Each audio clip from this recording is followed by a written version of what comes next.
Hi friends, అందరికీ నమస్కారం. అంజలి కథలకి స్వాగతం. ఈరోజు జానపద నవల కథ పేరు జపాన్ మాంత్రికుడు టక్రా. ఒకప్పుడు జపాన్ దేశాన్ని షింగాయాన్ అనే రాజు పరిపాలిస్తూ ఉండేవాడు. ఆయన భార్య పేరు సగామి. మహారాణి సగామి అంటే షింగాయాన్కు అంతులేని ప్రేమ. ఆ రాజదంపతులకు వివాహం జరిగిన చాలా కాలం వరకు సంతానం కలగలేదు. వయసు పెరుగుతున్న కొద్దీ సంతానాన్ని గురించిన బెంగ రాజదంపతుల మనసులో చోటు చేసుకోసాగింది. షింగాయాన్ ఒకరోజు ఆస్థాన జ్యోతిష్యులను రప్పించి శాస్త్ర పరిశీలన జరిపి తమకు సంతానయోగం ఉందో లేదో ఖచ్చితంగా తేల్చి చెప్పమని వారిని కోరారు. జ్యోతిష్యులు రాజదంపతుల పేరిట జ్యోతిష శాస్త్రాలను బాగా పరిశీలించి వారికి సంతానయోగం లేదని తేల్చి చెప్పారు. మరొక యువతిని పెండ్లాడినట్టయితే సంతానం కలగవచ్చునని, కాబట్టి రాజు మరొక వివాహం చేసుకోవలసిందిగా మంత్రులు, రాజ్య ప్రముఖులు సలహా ఇచ్చారు. కానీ షింగాయాన్ తన భార్య మీద ప్రేమ కొద్దీ వారి సలహాలను త్రోసిపుచ్చాడు. సంతానం లేని కారణంగా మరొక యువతిని వివాహం చేసుకుని పట్టపురాణి సగామిని చిన్నబుచ్చటం రాజుకు ఇష్టం లేకపోయింది. అయితే దేశ శ్రేయస్సును దృష్టిలో ఉంచుకొని రాణి సగామి వారసుడి కోసము మంత్రుల సలహా పాటించి మరొక వివాహం చేసుకోవలసిందిగా భర్తను కోరింది. రాజు అందుకు సుతారాము అంగీకరించలేదు.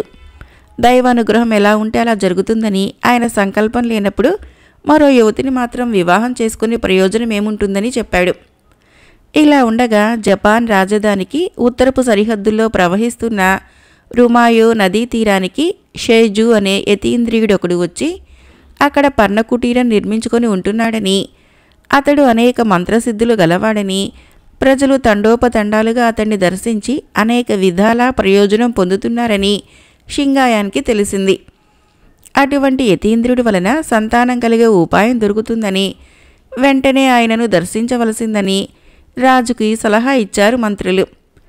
అప్పటికే ఆ యతీంద్రుని మహిమలను గురించి విని ఉన్న మహారాజు కొంతమంది పరివారాన్ని వెంటబెట్టుకొని రాణితో షేజు యతీంద్రుణ్ణి దర్శించటానికి వెళుతూ వెంట బంగారము, రత్నాలు కానుకలుగా తీసుకుని వెళ్ళాడు. షేజు యతీంద్రుడు మహారాజుని, మహారాణిని సాదరంగా ఆహ్వానించి తన కుటీరంలోనికి తీసుకుని పోయి కూర్చోబెట్టి, ప్రజలకు తల్లిదండ్రుల వంటి వారు, దేశాన్ని పరిపాలించే రాజదంపతులు నా కుటీరానికి రావటం నాకెంతో ఆనందంగా ఉంది అన్నాడు షేజు యతీంద్రుడు. షేజు యతీంద్రుని మాటలకు షింగాయాన్ దీర్ఘంగా నిట్టూర్చి, యతీంద్ర, మీరు అన్నట్లు దేశాన్ని పరిపాలించే రాజదంపతులమే అయినా మాకు కనిపెంచే అదృష్టాన్ని కరువు చేసి చిన్నచూపు చూశాడు ఆ దైవం. వారసులు లేని దేశము ఏనాటికైనా పరుల చేతికి పోవలసిందే కదా. మాకు ఆ లోటును తీర్చి సంతానం కలిగే తరుణోపాయాన్ని చెప్పి ఈ కానుకలు స్వీకరించండి అంటూ వెంట తెచ్చిన బంగారము, రత్నాలు మొదలైన కానుకలను షేజు యతీంద్రునికి ఇవ్వబోయాడు షింగాయాన్. షేజు యతీంద్రుడు ఆ కానుకలను తీసుకోవటానికి నిరాకరించి, మహారాజా, సంతానం కోసం మీరు పడే మనోవేదన నాకు అర్థమైంది. నా యోగశక్తి వలన మీకు ఆ లోటు తీర్చదలుచుకున్నాను.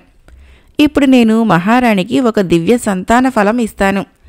దానిని తినటం వలన మహారాణి గర్భవతి అవుతుంది అంటూ క్షణకాలము కనులు మూసుకుని ఏదో మంత్రం జపించి 2 చేతులను దోసులుగా పట్టి గాల్లోకి చూశాడు. మరుక్షణంలో ఒక విచిత్రమైన ఫలము షేజు యతీంద్రియుని చేతిలో ప్రత్యక్షమైంది. ఆ విచిత్ర ఫలము పైభాగమంతా వడలిపోయినట్లుగా నల్లని మచ్చలతో చాలా వికృతంగా, చూడటానికి అసహ్యం కలిగించేదిలాగా ఉంది.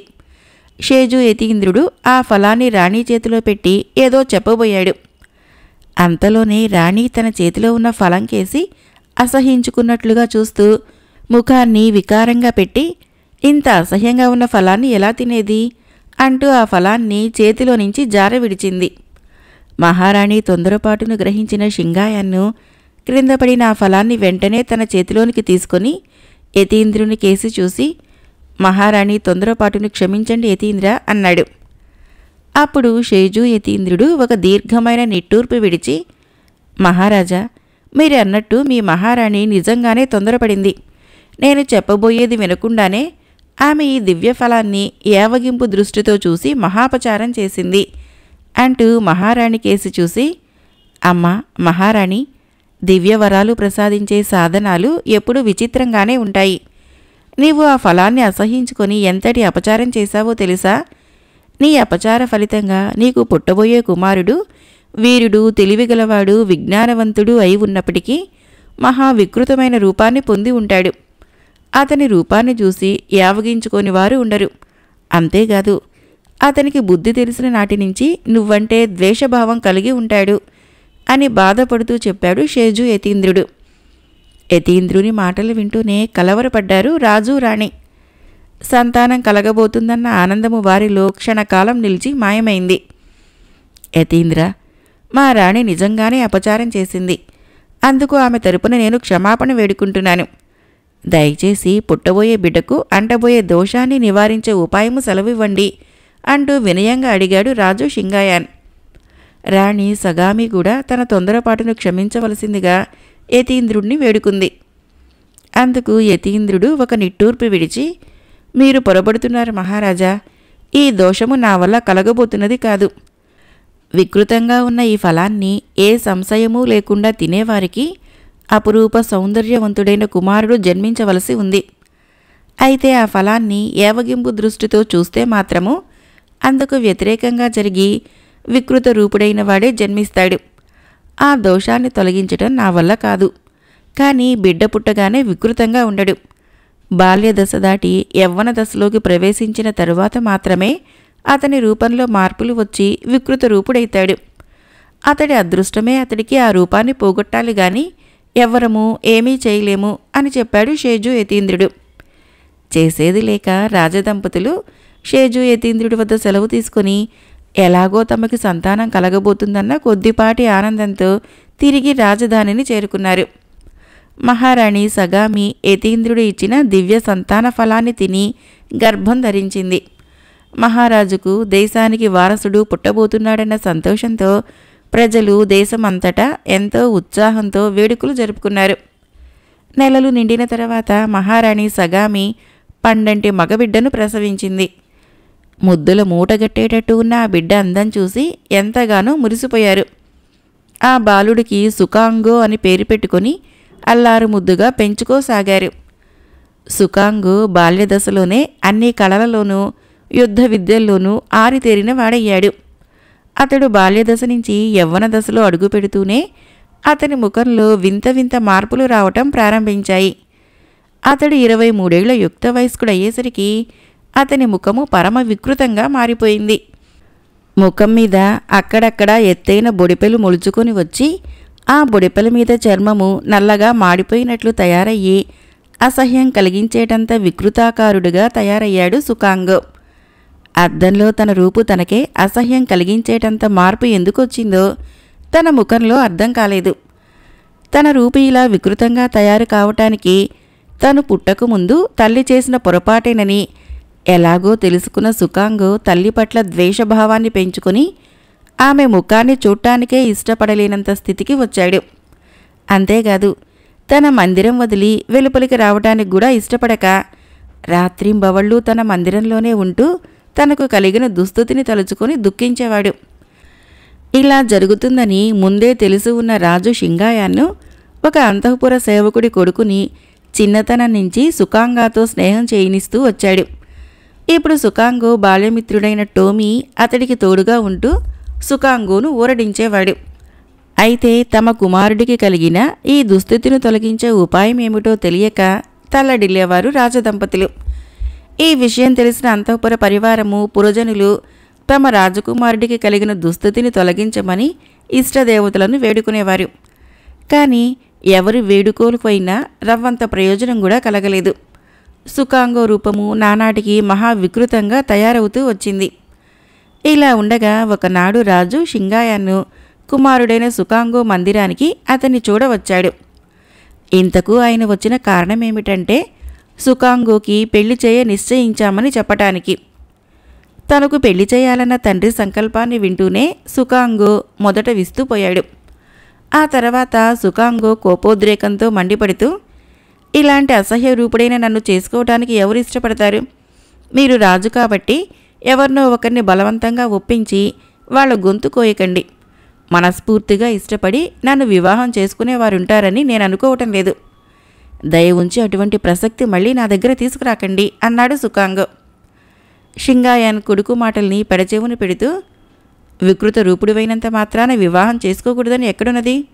దేశంలో కుంటి గుడ్డి ఎంతమందిని వివాహం చేసుకోవటం లేదు? యుక్త వయస్కుడివైన నీకు వివాహం జరిపించటం మా ధర్మం. దాన్ని మేము నెరవేర్చక తప్పదు. నువ్వు ఎలాంటి అభ్యంతరాలు చెప్పినా నేను వినిపించుకోను. నీకు తగిన కన్యను నిర్ణయించి కబురు చేస్తాను అని చెప్పి అక్కడి నుంచి వెళ్ళిపోయాడు రాజు షింగాయాన్. ఏం చెయ్యాలో అర్థం కాలేదు సుకాంగోకి. తన జీవితము తనకే దుర్భరంగా తోస్తున్న ఈ సమయంలో వివాహం పేరుతో మరొక అమాయకురాల్ని భార్యగా చేసుకొని ఆమె జీవితాన్ని కూడా అశాంతి పాలు చేయటానికి అతడి మనసు అంగీకరించలేకపోయింది. విన్నావురా టోమీ, నాకు వివాహమట. వింతగా లేదు? ఎవరో దురదృష్టవంతురాలు నాకు భార్యగా నిర్ణయం కాకముందే ఈ గండం గడిచే ఉపాయం చెప్పరా అంటూ విచారంగా అడిగాడు మిత్రుడు టోమీని. బాధపడుకు మిత్రమా, ఇంత మంచి మనసు గల నీకు రూపం కరువు చేసి ఆ భగవంతుడు చాలా పొరపాటు చేశాడు. ఏదో ఒకనాడు ఆ భగవంతుడు తాను చేసిన పొరపాటును సరిదిద్దుకోపోడు. ఈ గండం గడిచి గట్టెక్కాలంటే ఒకటే ఉపాయం తోస్తోంది నా బుద్ధికి అంటూ చెప్పాడు టోమీ. ఏమిటా ఉపాయం చెప్పు టోమీ అని అడిగాడు ఆత్రంగా సుకాంగ్. మరేమీ లేదు మిత్రమా, మనం ఈ రాత్రికి రాత్రే ఎవరితోనూ చెప్పకుండా దేశాటనికి బయలుదేరిపోయినట్లయితే ఈ గండం గడిచినట్లు అవుతుంది, దేశంలో వింతలు విశేషాలు చూసినట్లు అవుతుంది అని చెప్పాడు. ఆ అర్ధరాత్రి సమయంలో మిత్రులు ఇద్దరూ ఎలాగో కోట బయటకు చేరుకొని అంతకుముందే టోమీ ఏర్పాటు చేసి ఉంచిన అశ్వాలను అద్రోహించి రాజధానికి తూర్పు దిశగా బయలుదేరారు. టోమీ బంగారు దారాలతో అల్లిన ఒక వలలాంటి ముసుగుని వెంట తెచ్చి, మిత్రమా, ఇది నీ ముఖానికి ధరించు. చూపరుల కంటికి నీ ముఖంలోని అసౌందర్యము అంతగా కనిపించదు అంటూ ఆ బంగారు దారాలతో అల్లిన వల ముసుగును సుకాంగోకి ఇచ్చాడు. సుకాంగో ఆ వల ముసుగులా ధరించాడు. ఆ రాత్రంతా నిర్విరామంగా ప్రయాణం చేసి మరునాటి మిట్ట మధ్యాహ్నం వేళకు టాస్కా అనే గ్రామానికి చేరుకొని అక్కడున్న సత్రంలో బస చేశారు. ఆ సత్రంలో ఉండే మిగతా మనుషులు సుకాంగో వికృత రూపాన్ని అంతగా పట్టించుకోలేదు. ఒంటరిగా టోమీ తప్ప ఎవరూ రాని అంతఃపుర మందిరంలో గడపటానికి అలవాటు పడిపోయిన సుకాంగోకి మనుషుల మధ్యకు వచ్చేసరికి ఒక రకమైన కొత్త ఉత్సాహం వచ్చింది. ఆ మధ్యాహ్నము సత్రంలోనే భోజనాలు ముగించి విశ్రాంతి తీసుకున్నారు. ఆ రోజు సాయంత్రము అవుతూ ఉండగా టోమీ సత్రం అధికారిని పిలిచి అతనికో బంగారు కాసుని ఇచ్చి, అయ్యా సత్రం అధికారి గారు, ఈ టాస్కా గ్రామంలో వింతలు విశేషాలేమిటి అని అడిగాడు. బాబు, తమలాంటి ధనవంతుల కోసమే అన్నట్లు మా గ్రామంలో విశేషాలకేం కొరత లేదు. ఈ సత్రానికి పడమటి వీధిలో ఉండే 3 అంతస్తుల భవనం దగ్గరికి వెళ్ళినట్లయితే మీకు కావలసినంత విశేషము కాలక్షేపం కూడా దొరుకుతుంది అని చెప్పి అక్కడి నుంచి వెళ్ళిపోయాడు సత్రం అధికారి. సత్రం అధికారి మాటలు విన్న సుకాంగ్ ఉత్సాహపడుతూ, పదటోమి, ఆ విశేషమేమిటో చూద్దాము అంటూ తొందర చేశాడు. తన మిత్రుడు సుకాంగ్ అంత ఉత్సాహంగా ఉండటము మొట్టమొదటిసారిగా చూస్తున్న టోమీ మనసులో ఎంతో సంతోషపడుతూ, సరే బయలుదేరు అన్నాడు. ఇద్దరూ తమ అశ్వాలపైన సత్రానికి పడమటి వీధిలో గల 3 అంతస్తుల భవనం దగ్గరకు వెళ్లారు. అది చాలా అందంగా నిర్మించబడిన భవనం. ఆ గ్రామంలో అలాంటి భవనము మరొకటి ఎక్కడా లేదు. ఆ భవనంలోనికి పోయే ప్రవేశ ద్వారం దగ్గర కండలు తిరిగిన 2 దృఢకాయలు నిలబడి ఉన్నారు. ఆ ద్వారానికి ఒక పక్కగా కలపగోడ మీద బంగారు రేకు ఒకటి తాపడం చేయబడి ఉంది. ఆ రేకుపైన ఏదో వ్రాయబడి ఉంది. ఆ కలపగోడ ముందు జనం గుంపుగా నిలబడి రేకుపైన రాసి ఉన్నదాన్ని చదువుతూ ఉన్నారు. అదేమిటో చూసిరా టోమీ అని చెప్పాడు సుకాంగ్. టోమీ తన అశ్వాన్ని అటువైపుగా మళ్లించి ఆ బంగారు రేకుపై ఉన్నదాన్ని చదివి తిరిగి వచ్చాడు. సుకాంగ్ అశ్వాన్ని నిలబెట్టి ఉన్న చోటికి. ఏమిటది అడిగాడు సుకాంగ్. ఏముంది, అమాయకులైన ప్రజల్ని దోచుకోవాలని తెలివైన వాళ్ళు వేసిన ఎత్తు. ఈ భవనము లినీ అనే సుందరిదట. ఆమెకు 2 అన్నలున్నారట. ఆ సుందరిని వివాహం చేసుకోగోరేవారు లినీతో సహా ఆమె అన్నలు పెట్టే 3 పరీక్షల్లోనూ గెలిస్తే లినీని వివాహం చేసుకోవడంతో పాటు ఈ భవనానికి సొంతదారుడైతాడు. ఓడిపోతే తనకున్నదంతా వాళ్ళకిచ్చేసి బ్రతికినన్నాళ్ళు బానిసగా ఉంటూ వాళ్లకు సేవలు చేయాలట. ఆ నిబంధనలను అంగీకరించిన వారు మాత్రమే వారి ఇచ్చే పత్రం మీద చేవ్రాలు వ్రాసి వారి పెట్టే పరీక్షల్లో పాల్గొనాలి. అది సంగతి. ఇంతవరకు ఈ గ్రామంలో 3 యువకులు ఆమెకు బానిసలయ్యారట. ఈ విషయము మీ తండ్రి షింగాయాన్ ప్రభువుల వరకు వెళ్ళి ఉండదు. తెలిసి ఉంటే ఈ అత్యాచారాన్ని జరగకుండా ఏదో ఒక విధంగా అరికట్టి ఉండేవారు అంటూ చెప్పాడు టోమీ. సుకాంగో టోమీ కేసి ఆశ్చర్యంగా చూస్తూ, ఇందులో అత్యాచారం ఏముంది టోమీ? వాళ్ళేమీ బలవంతంగా పోటీలో పాల్గొనమని చెప్పటం లేదుగా. వారి నిబంధనలకు ఇష్టపడిన వారు మాత్రమే తమ ఇష్టప్రకారము పాల్గొని చేతగాక ఓడిపోతున్నారు. ఇందులో నువ్వు చెప్పే ఆ లిన్నీ సుందరి తప్పేముందని అన్నాడు సుకాంగ్. అంతలో మసక చీకట పడింది. అయినా జనము అక్కడి నుంచి కదల్లేదు. అంతలో భవనం ముందర గుమిగూడు ఉన్న జనంలో కోలాహలం చెలరేగింది. లినీ సుందరి, లినీ సుందరి అంటూ తలలు ఎత్తి భవనం పైకి చూడసాగారు అందరూ. టోమీ, సుకాంగో కూడా అటువైపుకు చూశారు. ఒక యవ్వనవతి అయిన యువతి ఆ భవనపు 2వ అంతస్తు గవాక్షం దగ్గరికి వచ్చి నిలబడి ఒకసారి క్రింద ఉన్న జనంకేసి పరికించి చూసి తన ముఖానికి అడ్డుగా ఉన్న జలతారు ముసుగును తొలగించింది. ఆ మసక చీకటిలో మెరుపు మెరిసినట్లయింది అక్కడ. లినీ సుందరి అందాన్ని చూస్తూనే ముగ్ధులైపోయిన జనము నిశ్శబ్దంగా ఎక్కడి వారక్కడే బొమ్మల్లా నిలబడిపోయి దృష్టి మరల్చకుండా ఆమెనే చూడసాగారు. కొద్ది క్షణాల తర్వాత లినీ సుందరి ఆ గవాక్షం దగ్గర నుంచి వెళ్ళిపోయింది. అక్కడున్న జనంలో తిరిగి కలకలం ప్రారంభమైంది. ఆమె అందాన్ని పొగుడుతూ మరొకసారి ఆమె కనిపిస్తే బాగుండునన్న భ్రాంతితో అక్కడే అటూ ఇటూ తిరుగాడసాగారు జనము. ఎవరైనా పరీక్షల్లో పాల్గొనేవారుంటే లోపలికి రమ్మని, లేదంటే భవనం ముందర నుంచి వెళ్ళిపోమ్మని అక్కడున్న 2 దృఢకాయలు చెబుతున్నారు. వారి మాటలు విన్న సుకాంగో తన గుర్రాన్ని అటు మళ్లించబోయాడు. టోమీ సుకాంగో ప్రయత్నానికి అడ్డుపడుతూ, ఏమిటి, నువ్వు ఆ పరీక్షల్లో పాల్గొంటావా అని అడిగాడు ఆశ్చర్యపడుతూ. అవును టోమీ, ఆ లినీ సుందరి తొలిచూపులోనే నన్ను అమితంగా ఆకర్షించింది. ఆమెను చూడగానే నాలో ప్రేమ పుట్టుకొని వచ్చింది. పరీక్షల్లో విజయం సాధించి ఆమెను వివాహం ఆడదలుచుకున్నాను. తాను కురూపి అన్న సంగతిని తాత్కాలికంగా మరచిపోయి మోహావేశంతో అన్నాడు సుకాంగో. రాజోచితమైన దుస్తులు ధరించి ఉన్న సుకాంగో మాటలు వింటూనే ఆ దృఢకాయలు అశ్వంతో సహా అతడు భవనంలోకి వెళ్లేందుకు దారి వదిలారు. అతని వెంట లోపలికి ప్రవేశించబోయిన టోమీకి అభ్యంతరం చెప్పారు. టోమీ భవనం ముందరే ఒక చెట్టుకు అశ్వాన్ని కట్టేసి అక్కడే కూర్చుండిపోయాడు. ఆ దృఢకాయలు కూడా సుకాంగో వెంట లోనికి ప్రవేశించి తలుపులు మూసేశారు. బంగారపు దారాలతో అల్లిన వలముసుగు ధరించి ఉండటం వలన సుకాంగో వికృత రూపము అంతగా తెలియలేదు లినీ సుందరికి. నిబంధనల పత్రం పైన చేవ్రాలు చేయించుకున్న తర్వాత సుకాంగోను భవనంలోని ఒక విశాలమైన ఆవరణలోకి తీసుకుని పోయారు ఆ దృఢకాయలు. ఆ 2 దృఢకాయలే లినీ అన్నలు. మొదట పరీక్షగా వారిద్దరితో ఒకేసారి కత్తి యుద్ధం చేసి జయించాలి.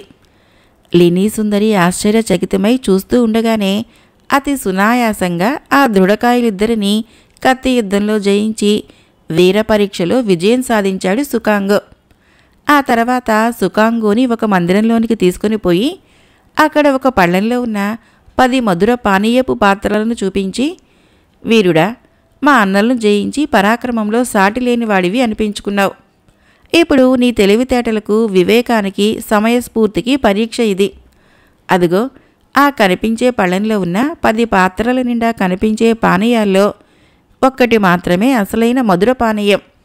మిగిలినవి విషం కలపబడిన పానీయాలు. వాటిలో విషం కలవని పానీయమేదో తెలుసుకొని దాన్ని నువ్వు త్రాగాలి. ధైర్యం ఉంటే ఆ పని చెయ్యి, లేదా ఓటమి అంగీకరించి ప్రాణాలు దక్కించుకొని మాకు బానిసగా ఉండిపో అంటూ హెచ్చరిస్తున్నట్లు చెప్పింది లినీ సుందరి. సుకాంగో చిరునవ్వు చిందిస్తూ ఆ పాత్రలు ఉన్న పళ్ళాన్ని సమీపించి ఆ పళ్ళెం ఉన్న ఎత్తైన దంతపు పీఠం చుట్టూ ఒక్కసారి తిరిగాడు. ఆ పాత్రల్లో ఉన్న మధుర పానీయాలని ఒకసారి పరిశీలనగా చూసి, సుందరి, నీ చేతులతో ఏదో ఒక పాత్రను నువ్వే నాకందివ్వు అని అడిగాడు. అతడి మాటలకు విస్తుపోతూ చూసింది లినీ సుందరి. అదేమిటి, నేను పెట్టే పోటీ కాబట్టి నేను ఇస్తే నీకు విషం ఉన్న పాత్రనే ఇస్తాను అంది లినీ సుందరి. నువ్వు ఎలాంటి విషం ఉన్న పానీయపు పాత్ర ఇచ్చినా నిస్సంకోచంగా అందుకొని తాగటానికి నాకేం అభ్యంతరం లేదు అన్నాడు సుకాంగ్. అతడి మనోనిబ్బరానికి బిత్తరబోయింది లినీ సుందరి. వెంటనే ఆ దంతపు పీఠాన్ని సమీపించి అక్కడున్న పళ్ళెంలో ఒక పాత్రను సుకాంగోకు అందిస్తూ, మూర్ఖంగా ప్రవర్తిస్తూ చావును కోరి తెచ్చుకుంటున్నావు. మరొకసారి ఆలోచించి ప్రాణాలు దక్కించుకోవటం వివేకం అనిపించుకుంటుంది అంది లినీ సుందరి. నాది మూర్ఖత్వమో వివేకమో నీకు తెలియంది కాదు సుందరి అంటూ పాత్రను అందుకొని అందులోని మధురపానీయాన్ని ఒక్క చుక్క కూడా మిగల్చకుండా తాగేశాడు సుకాంగ్. ఆహా, చాలా రుచికరమైన పానీయం. మరొక పాత్ర ఇలా ఇవ్వు సుందరి అంటూ తన చేతిలోని పాత్రను పక్కన పెట్టి అడిగాడు చిరునవ్వు నవ్వుతూ.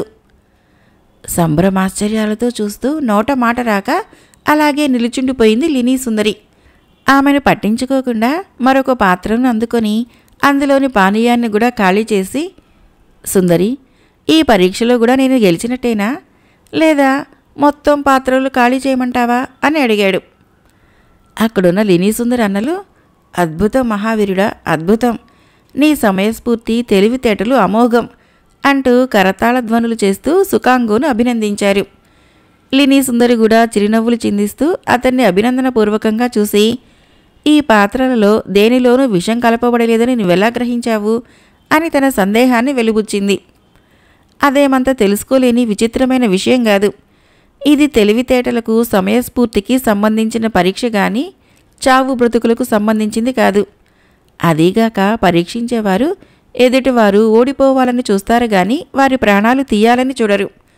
అందువలన విషం కలిసిందని మీరు చెబుతున్న మాటల్లో నిజం లేదని గ్రహించాను అని వివరించి చెప్పాడు సుకాంగ్. అతడి తెలివితేటలకు ఆ ముగ్గురు ముగ్ధులైపోయారు. పద, నువ్వు 3వ పరీక్షలో కూడా విజయం సాధించి మా చెల్లెల్ని చేపడతావన్న సందేహం మాకు లేదు అంటూ సుకాంగోను మరొక మందిరంలోనికి తీసుకుని పోయారు లినీ అన్నలు. ఆ మందిరంలో ఒకచోట అసంపూర్తిగా మిగిలి ఉన్న చిత్రపటం ఉంది. శరీర భాగాలన్నీ అలంకరణలతో సహా చిత్రించబడి ఉన్న ఆ చిత్రపటానికి ముఖం మాత్రం చిత్రించబడలేదు. అది ఒక యువతి చిత్రపటం. సర్వాలంకరణ శోభితమైన ఆ చిత్రంలోని యువతి యథార్థ సౌందర్యము ఉట్టిపడేలా చిత్రించాలి. దానికి నకలు చిత్రపటము మరొకటి వారి దగ్గర ఉంది. ఆమె సర్వాంగాలు అలంకరణలు ఆధారంగా ఆమె రూపాన్ని చిత్రించాలి. అది 3వ పరీక్ష. ఆ విషయాన్నే వారు సుకాంగోకు చెప్పారు. బాల్యంలోనే అన్ని కళలలో ఆరితేరిన వాడనిపించుకున్న సుకాంగ్ ఆ అసంపూర్తి చిత్రపటంలోని సుందరి ముఖాన్ని పూర్తి చేయడానికి పూనుకున్నాడు. లినీ సుందరితో పాటు ఆమె అన్నలు ఇద్దరూ సంభ్రమాశ్చర్యాలతో చూస్తూ ఉండగానే సుకాంగ్ ఆ చిత్రపటంలో ఉన్న సుందరి యథార్థ రూపాన్ని ఉన్నది ఉన్నట్లుగా చిత్రించేశాడు. ఆ చిత్రపటంలో ఉన్న సుందరి అచ్చం లినీ సుందరిని పోలే ఉంది. లినీ అన్నలు మరొక మందిరంలోకి వెళ్ళి ఆ చిత్రపటానికి సంబంధించిన నకలు చిత్రపటాన్ని తీసుకుని వచ్చి రెండింటినీ పోల్చి చూసి అబ్బురపడ్డారు. అతడి చిత్రకళా నైపుణ్యాన్ని ఎంతగానో మెచ్చుకున్నారు.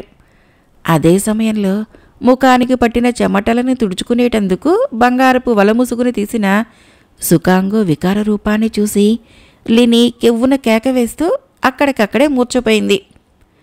లినీని పొందాలన్న మోహావేశంలో తను కురూపుడన్న సంగతిని తాత్కాలికంగా మరిచిపోయిన సుకాంగోకి ఆమె తనను చూసి భయంతో అరిచి మూర్ఛపోవడంతో ఆ విషయం తెలిసి వచ్చి విచారంతో కృంగిపోయాడు. అంతటి ప్రతిభావంతుని వికృత రూపం చూసి లినీ అన్నలు కూడా విభ్రాంతులయ్యారు. మూర్ఛపోయిన తన సోదరిని మరొక మందిరంలో తల్పం మీద పడుకోబెట్టి తిరిగి సుకాంగో ఉన్న చోటుకి వచ్చారు. ఆసరికే సుకాంగో తన మనసును మార్చుకొని అక్కడి నుంచి వెళ్ళిపోయేటందుకు సంసిద్ధుడు కాబోతున్నాడు. అక్కడికి వచ్చిన లినీ అన్నలు అతని ప్రయత్నాన్ని విరమింపచేసి, మహావీర, నువ్వు కురూపుడివైనా సౌందర్యవంతుడివైనా మేము పెట్టిన పరీక్షల్లో విజయం సాధించావు. కాబట్టి మేమన్న మాట నిలబెట్టుకుంటాము అన్నారు. మీరు మాట నిలబెట్టుకుంటారు సరే. నా రూపాన్ని చూస్తూనే కెవ్వున అరిచి మూర్ఛపోయిన మీ సోదరి బ్రతికినన్నాళ్ళు నాతో ఉంటూ కాపురం ఎలా చేస్తుంది? ఆమె అందచందాలకు ముగ్ధుడనయ్యి కురూపుణ్ణన్న సంగతిని మర్చిపోయి వచ్చాను. నాకుగా నేను వెళ్ళిపోతున్నాను కాబట్టి మాట నిలబెట్టుకోలేదని మీరు చింతపడని అవసరం లేదు. నన్ను వెళ్ళనివ్వండి అన్నాడు సుకాంగో. వీరుడా, అటువంటిదేమీ లేదు. నీతో మాట్లాడవలసిన విషయాలు చాలా ఉన్నాయి. తెల్లవారే వరకు ఈ మందిరంలోనే విశ్రాంతి తీసుకో. ఉదయమే మేము మా సోదరితో సహా వచ్చి మీ వివాహం జరిపిస్తాము అని చెప్పి ఆ మందిరం తలుపులు మూసివేసి వెళ్ళిపోయారు. సుకాంగు చేసేది లేక ఆ మందిరంలో ఉన్న తల్పం మీద మేను వాల్చి నిద్రపోయాడు. ఆ రాత్రి అతనికో విచిత్రమైన అనుభూతి కలిగింది. తాను పూర్తి చేసిన చిత్రపటంలోని లినీని పోలిన సుందరి చిత్రపటంలో నుంచి దిగివచ్చి తనని వివాహం చేసుకున్నట్లు, ఆమె స్పర్శ తగలగానే తనకు వికార రూపం పోయి అత్యంత సౌందర్యవంతుడిగా అయినట్లు, ఆమె తనను తూగుటుయ్యాలలో పరుండబెట్టి ఊపుతూ నాట్యం చేస్తున్నట్లు కలగన్నాడు. తెల్లవారి మెలకువ వచ్చేసరికి రాత్రి తనకు కలిగిన వింత అనుభూతి అంతా కలేననిపించి నిరుత్సాహపడ్డాడు సుకాంగ్. అతడి అనుభూతిని తలుచుకుంటూ చిత్రపటంలో ఉన్న లినీ సుందరి కేసు చూస్తున్నంతలో లినీ అన్నలు ఒక నల్లకోతిని వెంటబెట్టుకొని ఆ గదిలోకి వచ్చారు. ఆ నల్లకోతి సుకాంగోను చూస్తూనే లినీ అన్నల దగ్గర నుంచి ఒక గంతులో అతన్ని సమీపించి అతని పాదాల్ని తాకి కళ్ళకద్దుకుంటూ చెంపలు వేసుకుని గుంజిళ్ళు తీయసాగింది. దాని వింత ప్రవర్తనకు అర్థం ఏమిటో, ఆ కోతి చేష్టలు ఏమిటో అర్థం చేసుకోలేక లినీ అన్నల వంక వింతగా చూశాడు సుకాంగో. రాత్రి మిమ్మల్ని చూసి మూర్చపోయి మీ పట్ల అవమానకరంగా ప్రవర్తించినందుకు క్షమాపణ కోరుకుంటుంది బావగారు మా చెల్లెలు. ఈ కోతి ఎవరో కాదు, మా లినీయే అన్నారు ఆ దృఢకాయలిద్దరు. అవును అన్నట్లు తల ఊపుతోంది ఆ నల్లకోతి. వారి మాటలకి అవమానంతో ఒళ్ళి మండిపోయినట్లయింది సుకాంగోకి. వారు తన వికార రూపానికి తగిన జోడి ఆ నల్లకోతేనని చెప్పబోతూ హేళన చేస్తున్నారనుకొని కోపోద్రేకంతో వారిపైన కత్తి దూసి, నేను కురూపుడినన్న సంగతి నాకు బాగా తెలుసు. మీరు కావాలని ఈ నల్లకోతిని తెచ్చి అవమానించటం నేను సహించి ఊరుకుంటున్నాను అనుకోవద్దు. రాత్రి నన్ను పోనివ్వకుండా అడ్డుపెట్టి ఇప్పుడు ఇలా నన్ను హేళన చేస్తున్న మిమ్మల్ని ఏం చేస్తానో చూడండి అంటూ వారిపైన విరుచుకు పడబోయాడు. ఆ నల్లకోతి సుకాంగో కోపానికి నెత్తి బాదుకుంటూ గంతులు వేయసాగింది. తమపై కత్తి దూసి తలపడబోతున్న సుకాంగోని వారించి, తొందరపడకు మహావీరా, మేము చెప్పేది శ్రద్ధగా విను. ఈ నల్లకోతి నిజంగా మా చెల్లెలు లినీయే. కావాలంటే నువ్వు ఆశపడిన లినీ సుందర్ని తలుచుకుంటూ ఈ నల్లకోతి ముఖంలోకి చూడు, నిజం నీకే తెలుస్తుంది అని చెప్పాడు లినీ సుందరి అన్నల్లోని ఒకడు. వారి మాటలలో నిజం ఎంతవరకు ఉందో చూద్దామని లినీ సుందర్ని మనసులో తలుచుకుంటూ ఆ నల్లకోతి ముఖంలోకి సూటిగా చూశాడు సుకాంగో. అతన్ని ఆశ్చర్యపరుస్తూ ఆ నల్లకోతి ముఖంలో లినీ సుందరి రూపము లీలగా క్షణకాలం కనిపించి అదృశ్యమైపోయింది. పరిస్థితి ఏమిటో అర్థం కాలేదు సుకాంగోకి. ఆ నల్లకోతి నేనే లినీని అన్నట్లు తన గుండెల మీద చేతులు వేసుకుని చూపిస్తూ తల ఆడించసాగింది. సుకాంగో ఆ కోతిని దగ్గరగా తీసుకొని దాని తలపై ఆప్యాయంగా నిమురుతూ, ఏమిటిది? ఈ నల్లకోతి లినీ ఏమిటి? లినీ ఎందుకు ఇలా మారింది? ఒక్క విషయం కూడా నాకు అర్థం కావటం లేదు, వివరంగా చెప్పండి అని అడిగాడు సుకాంగో. లినీ అన్నలు దీర్ఘంగా నిట్టూర్చి, చెబుతాం వీరుడా, మా వృత్తాంతమంతా నీతో చెప్పవలసి ఉంది, విను. మా తండ్రి ఒక దేవత. ఆయనకు మేము ఇద్దరం మగ సంతానం. మా తర్వాత ఒక దేవత వరప్రసాదం వల్ల జన్మించిన వారే కవలలైన మా చెల్లెళ్ళు. ఈమె లినీ. చిత్రపటంలో లినీని పోలిన ఉన్న యువతి లినీ కంటే ఒక గడియ ముందు జన్మించిన మిస్సీ అనే పేరు గలది. చిన్నతనం నుంచి మేమెంతో అన్యోన్యంగా ఆడుతూ పాడుతూ కలిసిమెలిసి ఉండేవాళ్ళం. ఒకసారి మేము ఆకాశంలో విహరిస్తూ ఉండగా ఈ భూలోకంలో ఒక నదీ తీరంలో ఒక పర్ణకుటీరం ముందు ఒక వికృత రూపురాలైన వృద్ధురాలు కనులు మూసుకుని జపం చేసుకుంటూ కనిపించింది. ఆ పండు ముసలిది జపతాపాలతో ఇంకా ఏం సాధించదలుచుకుందా అన్న సందేహం కలిగింది మాకు. అయితే కవలలైన లినీ మిస్సీలు చాలా చిలిపితనం కలవారు కావటం చేత ఆ వయోవృద్ధురాల్ని ఆట పట్టించాలని నిర్ణయించుకొని వారి నిర్ణయం మాతో చెప్పారు. మేం కూడా సరేనని అంగీకరించాం. మరుక్షణం అందరము కుటీర ప్రాంతాల్లో నదీ తీరాన దిగాము. లినీ నల్లకోతిగా మారింది, మిస్సీ తెల్ల కొంగగా మారింది. మేము ఇద్దరము కుందేళ్లుగా మారి మిస్సీ లినీలు ఆ వయోవృద్ధురాల్ని ఎలా ఏడిపిస్తారా అని ఒక పొదమాటను పొంచి చూస్తూ ఉన్నాం. తెల్ల కొంగగా మారిన మిస్సీ ఆ నదిపైన ఎగిరి నీటిలోని ఒక చిన్న చేపను ముక్కున కరుచుకొని పోయి దోసిలి పట్టి ధ్యానం చేసుకుంటున్న ఆ వయోవృద్ధురాలి దోసిట్లో పడేలా జార విడిచింది. ఈలోగా నల్లకోతిగా మారిన లినీ విరబోసి ఉన్న ఆ వృద్ధురాలి తెల్లని కురులను కుటీరపు కర్ర స్తంభానికి కట్టి ముడివేసింది. దోసలిలో చేపపిల్ల పడగానే ఆ వృద్ధురాలికి ధ్యానభంగమయ్యి కోపంతో కళ్ళు తెరిచి చూసింది. పైకి లేచి నిలబడబోగా కర్రస్తంభానికి ఆమె కురులు ముడివేసి ఉన్నందువలన విసురుగా లేవబోయిన ఆమె తూలి క్రింద పడిపోయింది. నల్లకోతి రూపంలో ఉన్న లిని ఎగిరి గంతులు వేసి కిచకిచలాడుతూ, తెల్ల కొంగ రూపంలో ఉన్న మిసి రెక్కలు టపటపలాడిస్తూ పొట్ట చెక్కలయ్యేలా నవ్వసాగారు. అంతవరకు ఆ వృద్ధురాలు అక్కడ ప్రవహిస్తున్న ఒకీనవా నదీ దేవతని మాకు తెలీదు. ఆ వృద్ధురాలు కురులు ముడివిప్పుకొని లేచి నిలబడి ఆగ్రహావేశంతో మండిపడుతూ, ఆ నల్లకోతే తెల్ల కొంగ కవలలైన దేవత దూత కుమార్తెలను గ్రహించి, వెకిలి యువతులారా, దేవత దూత కుమార్తెలై ఉండి కూడా రాక్షసుల కంటే హీనంగా ప్రవర్తించి నన్ను అవమానించారు. నేనెవరనుకుంటున్నారు? పవిత్రమైన ఈ ఒకేనవా నదీ దేవతను. మీ వంటి పాపుల స్నానస్పర్శ వలన వారి పాపాలని నాలో నింపుకొని ఈ రూపం పొంది ఉన్నాను. ఆ పాపాలను వదిలించుకోవటానికి ప్రశాంతంగా ధ్యానం చేసుకుంటున్న నాకు ధ్యానభంగం కలిగించారు. ఏ రూపాలతో అయితే మీరు నన్ను ఆట పట్టించాలనుకున్నారో ఆ రూపాలు మీకు స్థిరమైపోయి మీ మంత్రశక్తులు మరిచిపోయి ఈ లోకంలోనే సంచరించుదురుగాక అని శపించింది. అప్పటికే భయంతో గజగజ వణికిపోతున్న మేము మా కుందేళ్ల రూపాలని వదిలి ఆ వృద్ధురాలైన నదీదేవతను కనికరించమని ప్రార్థించాము. ఆమె మమ్మల్ని చూడగానే మరింత కోపంతో, చెల్లెలను అదుపులో పెట్టుకోలేని మీ చేతగానితనానికి మీ దైవశక్తులు కోల్పోయి ఈ కోతి కొంగల వెంట సంచరించండి అంటూ మమ్మల్ని శపించింది. భయకంపితులమైన మేము మనసులో దేవదూత అయిన మా తండ్రిని ధ్యానించి పిలిపించాము. అప్పుడు మా తండ్రి ప్రత్యక్షమై జరిగిన అపరాధాన్ని మన్నించమని శాప విమోచన సెలవీయమని వేడుకున్నాడు. మా తండ్రి విన్నపానికి నదీదేవత, వీరుడు, వివేకము, తెలివిగల సర్వకళా కోవిదుడైన ఒక ఉత్తమ యువకుడు కోతి కొంగలైన మా చెల్లెళ్లను నిస్సంకోచంగా అదే రూపాలతో వివాహం చేసుకొని వారితో సహా తన నదిలో మునిగితే వారి శాపాలకు విముక్తి ప్రసాదిస్తానని చెప్పింది.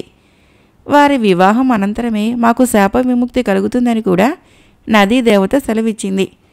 ఆ తర్వాత మా తండ్రి రాత్రివేళ లినీకి, పగటివేళ మిసీకి వారి పూర్వరూపాలు పొందగలిగేటట్టు వరం ఇచ్చి వెళ్ళిపోయాడు.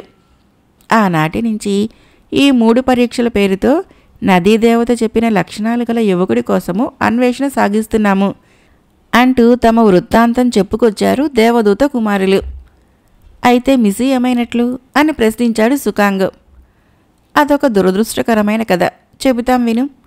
ఇలా నదీదేవత ఆగ్రహానికి గురై శాపాలు పొందిన మేము మా చెల్లెళ్ళైన నల్లకోతిని, తెల్ల కొంగను వెంటబెట్టుకొని అరణ్యాలు, కొండలు దాటుకుంటూ కాలినడకన బయలుదేరాము.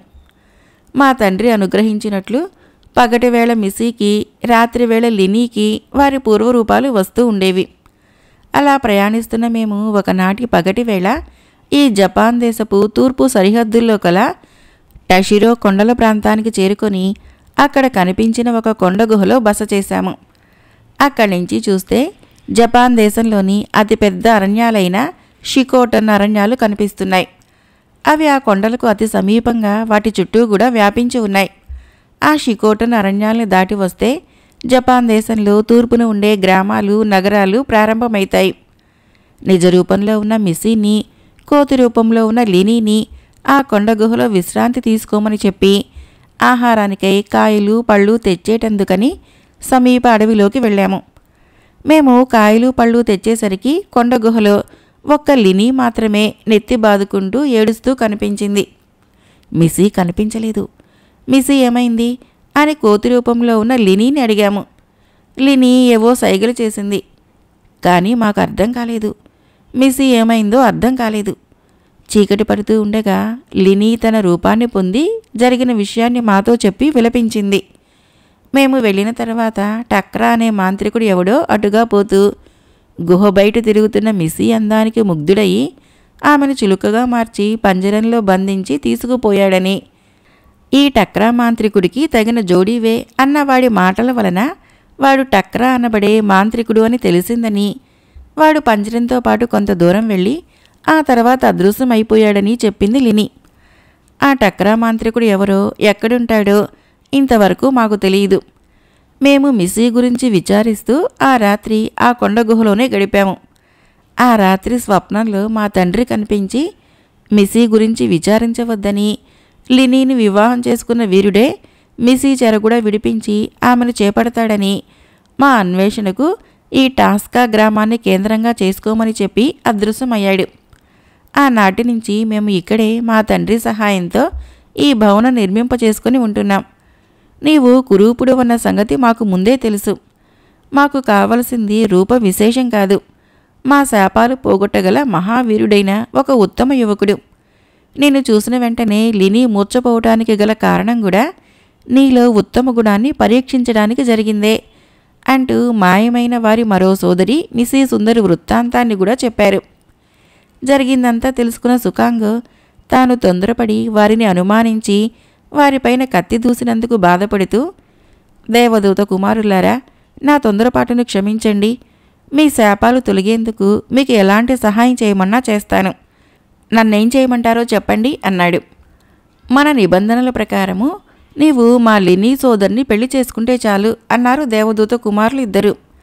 అక్కడికక్కడే సుకాంగ్ ఆ నల్లకోతి చేతిని పట్టుకొని, మా కులదేవత సాక్షిగా ఇప్పుడే ఈ నల్లకోతి రూపంలో ఉన్న లినీ సుందరిని మనస్ఫూర్తిగా నా అర్ధాంగిగా స్వీకరిస్తున్నాను అని ప్రమాణం చేశాడు. ఆ మరుక్షణంలోనే దృఢకాయలుగా ఉన్న ఆ దేవదూత కుమారులిద్దరూ దివ్యకాంతులు వెదజల్లుతూ తమ పూర్వపు తేజాన్ని, శక్తుల్ని పొందారు. వారిని చూసి నల్లకోతి రూపంలో ఉన్న లిని ఆనంద బాష్పాలు రాల్చింది. మహావీర సుకాంగో, నీ వలన నేటికి మా ఇరువురికి శాప విముక్తి కలిగింది. మేము మా లోకం వెళ్ళిపోతున్నాము. ఇక ముందు మా చెల్లెళ్ల భారం నీదే. నీకు కార్యసాధనలో ఉపయోగపడేటందుకు గాను మా తండ్రి మాకు ఇచ్చిన 2 అపూర్వమైన వస్తువుల్ని ఇస్తున్నాము అంటూ సూక్ష్మ రూపంలో ఉన్న ఒక వింత బాణాన్ని, ఒక మంత్రపు ఉంగరాన్ని ఇచ్చి, సుకాంగ్, నువ్వు చంపదలుచుకున్న శత్రువుల మీదకి ఈ బాణాన్ని వదిలావంటే చాలు, ఇది పెద్ద శూలంగా మారి నీ శత్రువు ప్రాణాన్ని తీసి మళ్ళీ ఇదే రూపంలో నీ చేతికి వచ్చేస్తుంది. ఇక ఈ ఉంగరాన్ని వేలికి ధరించి ఆ చేతిని నీ గుండెపై ఆనించి నువ్వు ఎక్కడికి చేరదలుచుకున్నావో ఆ విషయాన్ని మనసులో తలుచుకుంటే చాలు, క్షణంలో నిన్ను అదృశ్యుణ్ణి చేసి అక్కడికి చేరుస్తుంది. మా చెల్లెళ్లకు శాప విమోచన కలిగే వరకు వారు వాటిని తాకరాదు. అలా తాకినట్టయితే వీటి మహిమ పోయి నీకు ఉపయోగపడవు. జాగ్రత్త. విజయుడివై చిరకాలం జీవించు అంటూ చెప్పారు. సుకాంగ్ తన బావలకు వినయంగా నమస్కరించి, ఇక్కడ బానిసలను చేసిన వారి సంగతి ఏమిటి అని అడిగాడు. నీవు మా సోదరితో సహా టాస్కా గ్రామపు పొలిమేరలు దాటగానే ఈ భవనం అదృశ్యమైపోతుంది. బానిసలైన వారు కూడా వారంతట వారే విడుదలైపోతారు అని చెప్పి అదృశ్యమైపోయారు దేవదూత కుమారులు. తన భావమరదలైన దేవదూత కుమారులు అదృశ్యులు కాగానే సుకాంగు మంత్రపు ఉంగరాన్ని వేలికి ధరించి సూక్ష్మ రూపంలో ఉన్న బంగారపు బాణాన్ని తన దుస్తుల్లో భద్రపరుచుకొని నల్లకోత కేసి చూస్తూ, ప్రియురాలా లినీ సుందరి, మనం బయలుదేరదామా? భవనం వెలుపల నా మిత్రుడు నా కోసం కంగారు పడుతూ ఉంటాడు అని అడిగాడు. సుకాంగ్ అలా ప్రియురాలు అని సంబోధించేసరికి ఆ నల్లకోతి సిగ్గుతో మెలికలు తిరిగిపోయింది. ఆ నల్లకోతి చేయి పట్టుకుని నడిపించుకుంటూ భవనపు లోపలి ఆవరణలో ఉన్న తన అశ్వం కేసి బయలుదేరాడు సుకాంగ్. ఇక్కడ టోమీ సుకాంగ్ ఆ దృఢకాయల వెంట భవనంలోకి వెళ్ళిన తర్వాత తన అశ్వాన్ని అక్కడున్న చెట్టుకు కట్టేసి చెట్టు చుట్టూ ఉన్న రాతి బండ మీద నడుం వాల్చి అతడి కోసం ఎదురు చూస్తూ నిద్రలోకి జారిపోయాడు. తెల్లవారేసరికి టోమీ అశ్వము తన మూతితో అతని పాదాల మీద పొడిచి నిద్రలేపింది. మేలుకున్న టోమీ తెల్లవారిన తన మిత్రుడు సుకాంగో రాకపోయేసరికి గాబరా పడిపోయాడు. ఆ సరికే అతడు వారు పెట్టిన పరీక్షల్లో ఓడిపోయి బానిసైపోయి ఉంటాడని నిర్ణయం చేసుకున్నాడు. అతడు ఎవరో ఏమిటో గ్రామాధికారికి తెలియచేసి వెంటనే విడిపించాలి అనే ఆలోచన వచ్చింది టోమీకి. వెంటనే ఆ పని మీద బయలుదేరబోతూ ఉండగా జనం అతన్ని చుట్టుముట్టి, మీ మిత్రుడు ఓడిపోయినట్లేనా? అవునులే, రాత్రనగా లోపలికి వెళ్ళినవాడు ఇంకా తిరిగి రాలేదంటే ఓడిపోయినట్టే మరి. ఈ పాటికి ఆ బానిసల గుంపులో చేరిపోయి ఆ సుందరికి ఊడిగం చేస్తూ ఉండుంటాడు పాపం అన్నాడొకడు. అక్కడున్న వారంతా గొల్లున నవ్వారు.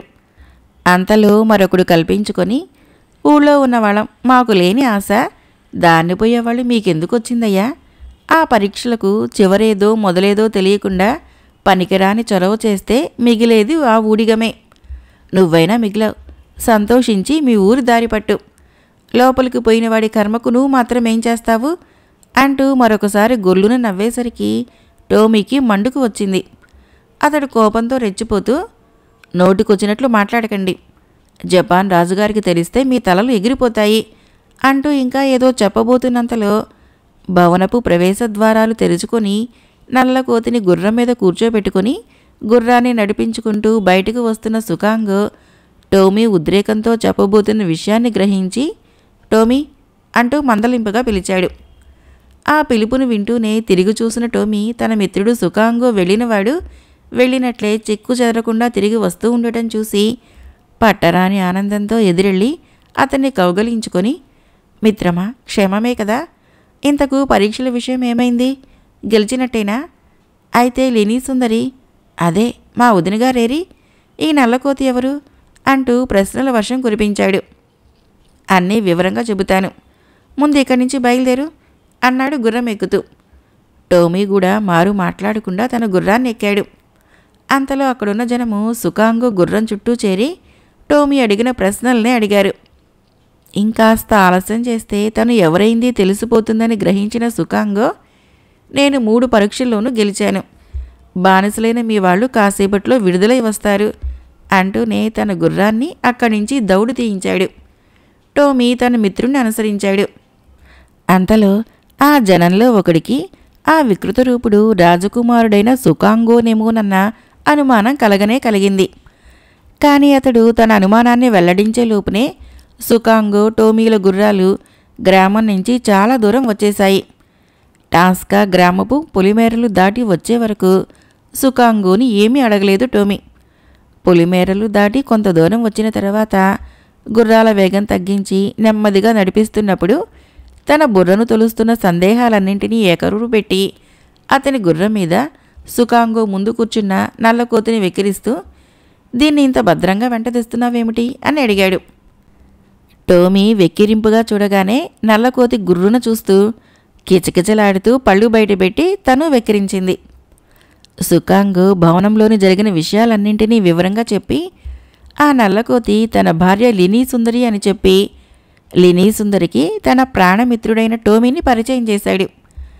క్షమించండి వదినగారు, మీరని తెలియక వెక్కిరించాను అని క్షమాపణ చెప్పుకున్నాడు టోమీ. ఆ తర్వాత టక్రా మాంత్రికుడి స్థావరం ఎక్కడుందో తెలుసుకోవాలని చెప్పాడు సుకాంగో. మన జపాన్ దేశానికి తూర్పు సరిహద్దులో గల కుషిరో కొండల ప్రాంతాలు మాంత్రికులకు, మంత్రగాళ్లకు ప్రసిద్ధి చెందిందని, అక్కడుండే మంత్రగాళ్లను గురించి చిన్నతనంలో మా తాత కథలు చెప్పేవాడు. ఆ ప్రాంతాలకు సమీపంలో కియోటో అనే గ్రామం కూడా ఉండాలని మా తాత చెప్పినట్లు గుర్తు. అక్కడికి పోయి విచారిస్తే ఈ టక్రా మాంత్రికునికి సంబంధించిన విశేషాలు ఏమైనా తెలియవచ్చును అంటూ చెప్పాడు. మిసి మాయమైంది కూడా ఆ కుషిరో ప్రాంతంలోని కొండగుహలోనే అని దేవతా కుమారులు చెప్పారు. నువ్వు చెప్పినట్లు అక్కడికే పోయి విచారిద్దాము అన్నాడు సుకాంగ్. ఏం వదినగారు, అన్నగారు చెప్పినట్లు అక్కడికే వెళదామంటారా అని నల్లకోతి రూపంలో ఉన్న లినీ సుందర్ని అడిగాడు. నల్లకోతి అంగీకార సూచకంగా తలాడించింది. ఆ తర్వాత ఇద్దరూ తమ గుర్రాల్ని ఆదలించి శరవేగంతో దౌడు తీయించారు. అలా వరుసగా వారం రోజుల పాటు మధ్య మధ్య చిన్న గ్రామాల్లో రాత్రి సమయాల్లో మజిలీలు చేస్తూ ప్రయాణం కొనసాగిస్తూ వచ్చారు మిత్రులు ఇద్దరు. జపాన్ తూర్పు సరిహద్దు ప్రాంతంలో చివరి గ్రామము కియోటో. ఆ గ్రామానికి అవతల గల షికోటన్ అరణ్యాలను ఆనుకుని ఉన్న కుషిరో కొండ ప్రాంతాలలో జపాన్ భూభాగము అంతమయ్యి తూర్పు జపాన్ సముద్రము ప్రారంభమవుతుంది. కియోటోకు ముందు గ్రామమైన టెయిరో గ్రామానికి ఒకనాటి చీకటి పడే వేళకు చేరుకున్నారు సుకాంగో, టోమీలు. ఆ గ్రామపు పొలిమేరల్లో ఉండగానే చీకటి పడటం వలన సుకాంగో గుర్రానికి ముందు భాగంలో కూర్చొని ఉన్న నల్లకోతి లినీ సుందరిగా మారిపోయింది. గ్రామంలో ప్రవేశించి ముగ్గురు ఒక గదిలో బస చేశారు. సుకాంగోకి, లినీకి ఏకాంతం కల్పించడం కోసమని టోమీ గది బయటకు వచ్చి సత్రం అధికారితో అనవసరపు సంభాషణను ప్రారంభించాడు. కుషిరో కొండల ప్రాంతంలో ఉండే మాంత్రికుల గురించి అడగబోయి మాటల్లో పడి తన మిత్రుడైన సుకాంగో గొప్పదనాన్ని, లినీ సుందరి అద్భుత సౌందర్యాన్ని గురించి సుకాంగో దగ్గర ఉన్న మంత్రపు ఉంగరము, వింత బాణం గురించి గొప్పగా చెప్పేశాడు టోమీ. సత్రంలో వారు సమీపించే ముందే లినీ సుందరి అందాన్ని చూసి ఆశ్చర్యం చెందిన సత్రం అధికారి, విలాసపురుషుడు దురాశాపరుడు అయిన ఆ టెయిరా గ్రామపు అధికారికి ఒక అందమైన యువతి, వికృత రూపుడైన ఒక యువకుడు సత్రంలో బస చేశారన్న విషయాన్ని తన మనిషితో అప్పుడే కబురు పంపించేశాడు. సత్రం అధికారితో మాటలు ముగించి ఆ సత్రంలోనే మరొక చోట నిద్రపోయాడు టోమీ. ఒక రాత్రివేళ గ్రామాధికారి తన బలిష్ఠులైన మనుషుల్ని వెంటబెట్టుకుని సత్రంలోకి ప్రవేశించాడు. ఆ అందగత్తెతో సహా గదిలో విశ్రాంతి తీసుకుంటున్న యువకుడు సామాన్యుడు కాడని, అతని వద్ద ఒక వింత బాణము, మంత్రపు ఉంగరము ఉన్నాయని, అతడు గనక నిద్ర మేలుకున్నట్లయితే ఏమీ చేయలేమని, అందువలన అతడు నిద్రపోతుండగానే చంపటం మంచిదని టోమీ దగ్గర తాను తెలుసుకున్న విషయాలన్నీ వివరంగా చెప్పి సలహా ఇచ్చాడు సత్రం అధికారి. గ్రామాధికారి సత్రం అధికారి చెప్పిన మాటలు వింటూనే అతని వంక మెచ్చుకోలుగా చూసి లోపల ఉన్న యువకుణ్ణి గుట్టు చప్పుడు కాకుండా చంపేయమన్నట్లు తన వెంట తీసుకుని వచ్చిన బలిష్టమైన మనుషులకు సైగ చేసి చెప్పాడు. అలవాటు ప్రకారము ఆ మనుషులు చిన్న పుల్ల ముక్కను ఉపయోగించి 2 తలుపులకు మధ్య ఉన్న సన్నని ఖాళీలో నుంచి లోపలికి పెట్టి ఉన్న గడియను తప్పించి నెమ్మదిగా తలుపులు తోసుకొని లోపలకు ప్రవేశించారు. సుకాంగో, లినీలు ప్రశాంతంగా ఒకరి పక్కన ఒకరు నిద్రపోతున్నారు. చప్పుడు చేయకుండా 2 మనుషులు సుకాంగో తలవైపుకు వెళ్ళి తమ చేతిలో ఉన్న లావుపాటి దుడ్డుకర్రతో అతని తలపైన 4-5 దెబ్బలు బలంగా మోదారు. పెద్ద పెట్టున ఆర్తనాదం చేస్తూ స్పృహ కోల్పోయి తల పక్కకు వాల్చేశాడు సుకాంగో. అతడు అరిచిన అరుపులకు అతడి పక్కన ప్రశాంతంగా నిద్రిస్తున్న లినీ, బయట నిద్రపోతున్న టోమీ తుళ్ళిపడి మేల్కొన్నారు. అయితే లినీ, టోమీల నోరు నొక్కి టోమీ పెడరెక్కలు విరిచికట్టి బంధించేశారు. లినీ చేతులు కట్టేసి నోరు నొక్కి ఒక మనిషి ఆమెను అమాంతం భుజం మీద వేసుకొని ఆ గదిలో నుంచి బయటికి వచ్చి గ్రామాధికారి ఆదేశాన్ని అందుకొని ఆమెను మోసుకుంటూ సత్రం బయటికి వెళ్ళిపోయారు. ఈ గందరగోళానికి మేల్కొన్న సత్రంలోని మిగతా మనుషులు అక్కడ గంభీరంగా నిలబడి ఈ తతంగమంతా జరిపిస్తున్నవాడు గ్రామాధికారి అని గ్రహించి కిక్కురు మనకుండా ఎవరి గదుల్లోకి వాళ్ళు వెళ్ళి తలుపులు బిగించి వేసుకున్నారు. గ్రామాధికారి మనుషులు టోమీని కూడా ఈడ్చుకొని పోయారు. ఆ తర్వాత గ్రామాధికారి సుకాంగో స్పృహ కోల్పోయి ఉన్న గదిలోనికి వచ్చి అతని వేలిన ఉన్న ఉంగరాన్ని తీసి తన వేలికి ధరించాడు. వింత బాణం గురించి ఆ గది అంతా వెతికాడు గాని అదెక్కడా కనిపించలేదు. వింత బాణం ఉందని చెప్పాడు గాని అది అతి సూక్ష్మ రూపంలో ఉంటుందని చెప్పలేదు టోమీ. అందువలన గ్రామాధికారి సత్రం అధికారి సుకాంగో దుస్తులపైన పైపైన వెతికి వింత బాణం కనిపించక వదిలేశాడు. ఆ తర్వాత సుకాంగో శరీరాన్ని గ్రామపు చివర్లో ఉన్న శ్మశానంలో పారేసి రమ్మని తన మనుషుల్ని ఆదేశించి మరొకసారి సత్రం అధికారికేసి మెచ్చుకోలుగా చూసి అక్కడి నుంచి వెళ్ళిపోయాడు గ్రామాధికారి. గ్రామాధికారి మనుషులు స్పృహ తప్పి ఉన్న సుకాంగో శరీరాన్ని గుర్రం మీద వేసుకుని వెళ్ళి గ్రామపు చివర ఉన్న శ్మశానం మధ్యలో పడవేసి వచ్చేశారు. అప్పటికి సరిగ్గా అర్ధరాత్రి సమయం దాటింది. ఆ శ్మశానంలో ఒక చెట్టు మీద ఒక ఆడ, ఒక మగ పిశాచాలు 2 కాపురం ఉంటున్నాయి. అవి దేశం మీద అక్కడక్కడా తిరిగి అర్ధరాత్రి సమయం దాటడంతో అప్పుడే తమ నివాసమైన శ్మశానంలోని చెట్టు మీదకు తిరిగి వచ్చాయి. అవి ఉల్లాసంగా కబుర్లు చెప్పుకుంటూ ఉన్న సమయంలో సుకాంగో శరీరాన్ని అక్కడ పడేసి వెళ్ళిపోయారు గ్రామాధికారి మనుషులు. అదిగో చూడు, మళ్ళీ ఎవడో చచ్చి పిశాచం అయి రాబోతున్నట్లున్నాడు అంటూ తాము కూర్చొని ఉన్న చెట్టుకు క్రిందగా కొంచెం దూరంలో చలనం లేకుండా పడి ఉన్న సుకాంగో శరీరాన్ని చూపిస్తూ చెప్పింది మగ పిశాచం. ఆడపిశాచము కళ్ళను చికిలించి సుకాంగో శరీరం కేసి పరీక్షగా చూసి, నీ బుద్ధి బొత్తిగా మందగించిపోతున్నది. చచ్చినవాడైతే అలా ఉట్టినే పడేసి ఎందుకు పోతారు? ఎవరో చావగొట్టి పూడ్చడం కూడా దండగా అనుకుని పారేసి ఉండుంటారు అన్నది ఆడపిశాచం. పాపం, అనాథ శవం అన్నమాట అన్నది సానుభూతిగా మగపిశాచం. శవం కాదురా మగడా అంటే వినవేం, వెళ్ళి చూడు, వాడింకా బ్రతికే ఉన్నట్లే ఉంది అంటూ కసురుకుంది ఆడపిశాచం. మగ పిశాచము రివ్వున గాల్లో ఎగురుకుంటూ పోయి సుకాంగో చుట్టూ ఒకసారి తిరిగి క్రిందకు దిగి అతని గుండెల మీద చెవి ఆంచి ఆడపిశాచం చెప్పినట్లు అతడింకా బ్రతికే ఉన్నట్లు తెలుసుకొని మళ్ళీ చెట్టు దగ్గరకు తిరిగి వచ్చింది. ఏం, ఇంకా బతికే ఉన్నాడు కదా అని అడిగింది. అవును, బతికే ఉన్నాడు, కానీ కొన ఊపిరితో ఉన్నట్లున్నాడు. ఇప్పుడు ఇంకాసేపట్లోనో చావటం మాత్రం ఖాయం అంది మగపిశాచం.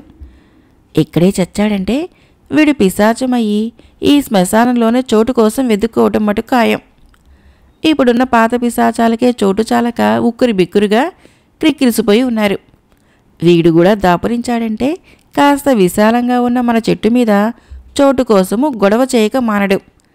అసలే మిగిలిన పిశాచాలతో గొడవ పెట్టుకొని మరీ ఈ చెట్టును సొంతం చేసుకున్నాము అంటూ ఇంకా ఏదో చెప్పబోతున్నంతలో మగ పిశాచము విసుగ్గా బుర్రగొక్కొని, ఎంతకు నువ్వు చెప్పబోయేదేంటే, నన్నేం చేయమంటావు అని అడిగింది ఆడపిశాచాన్ని.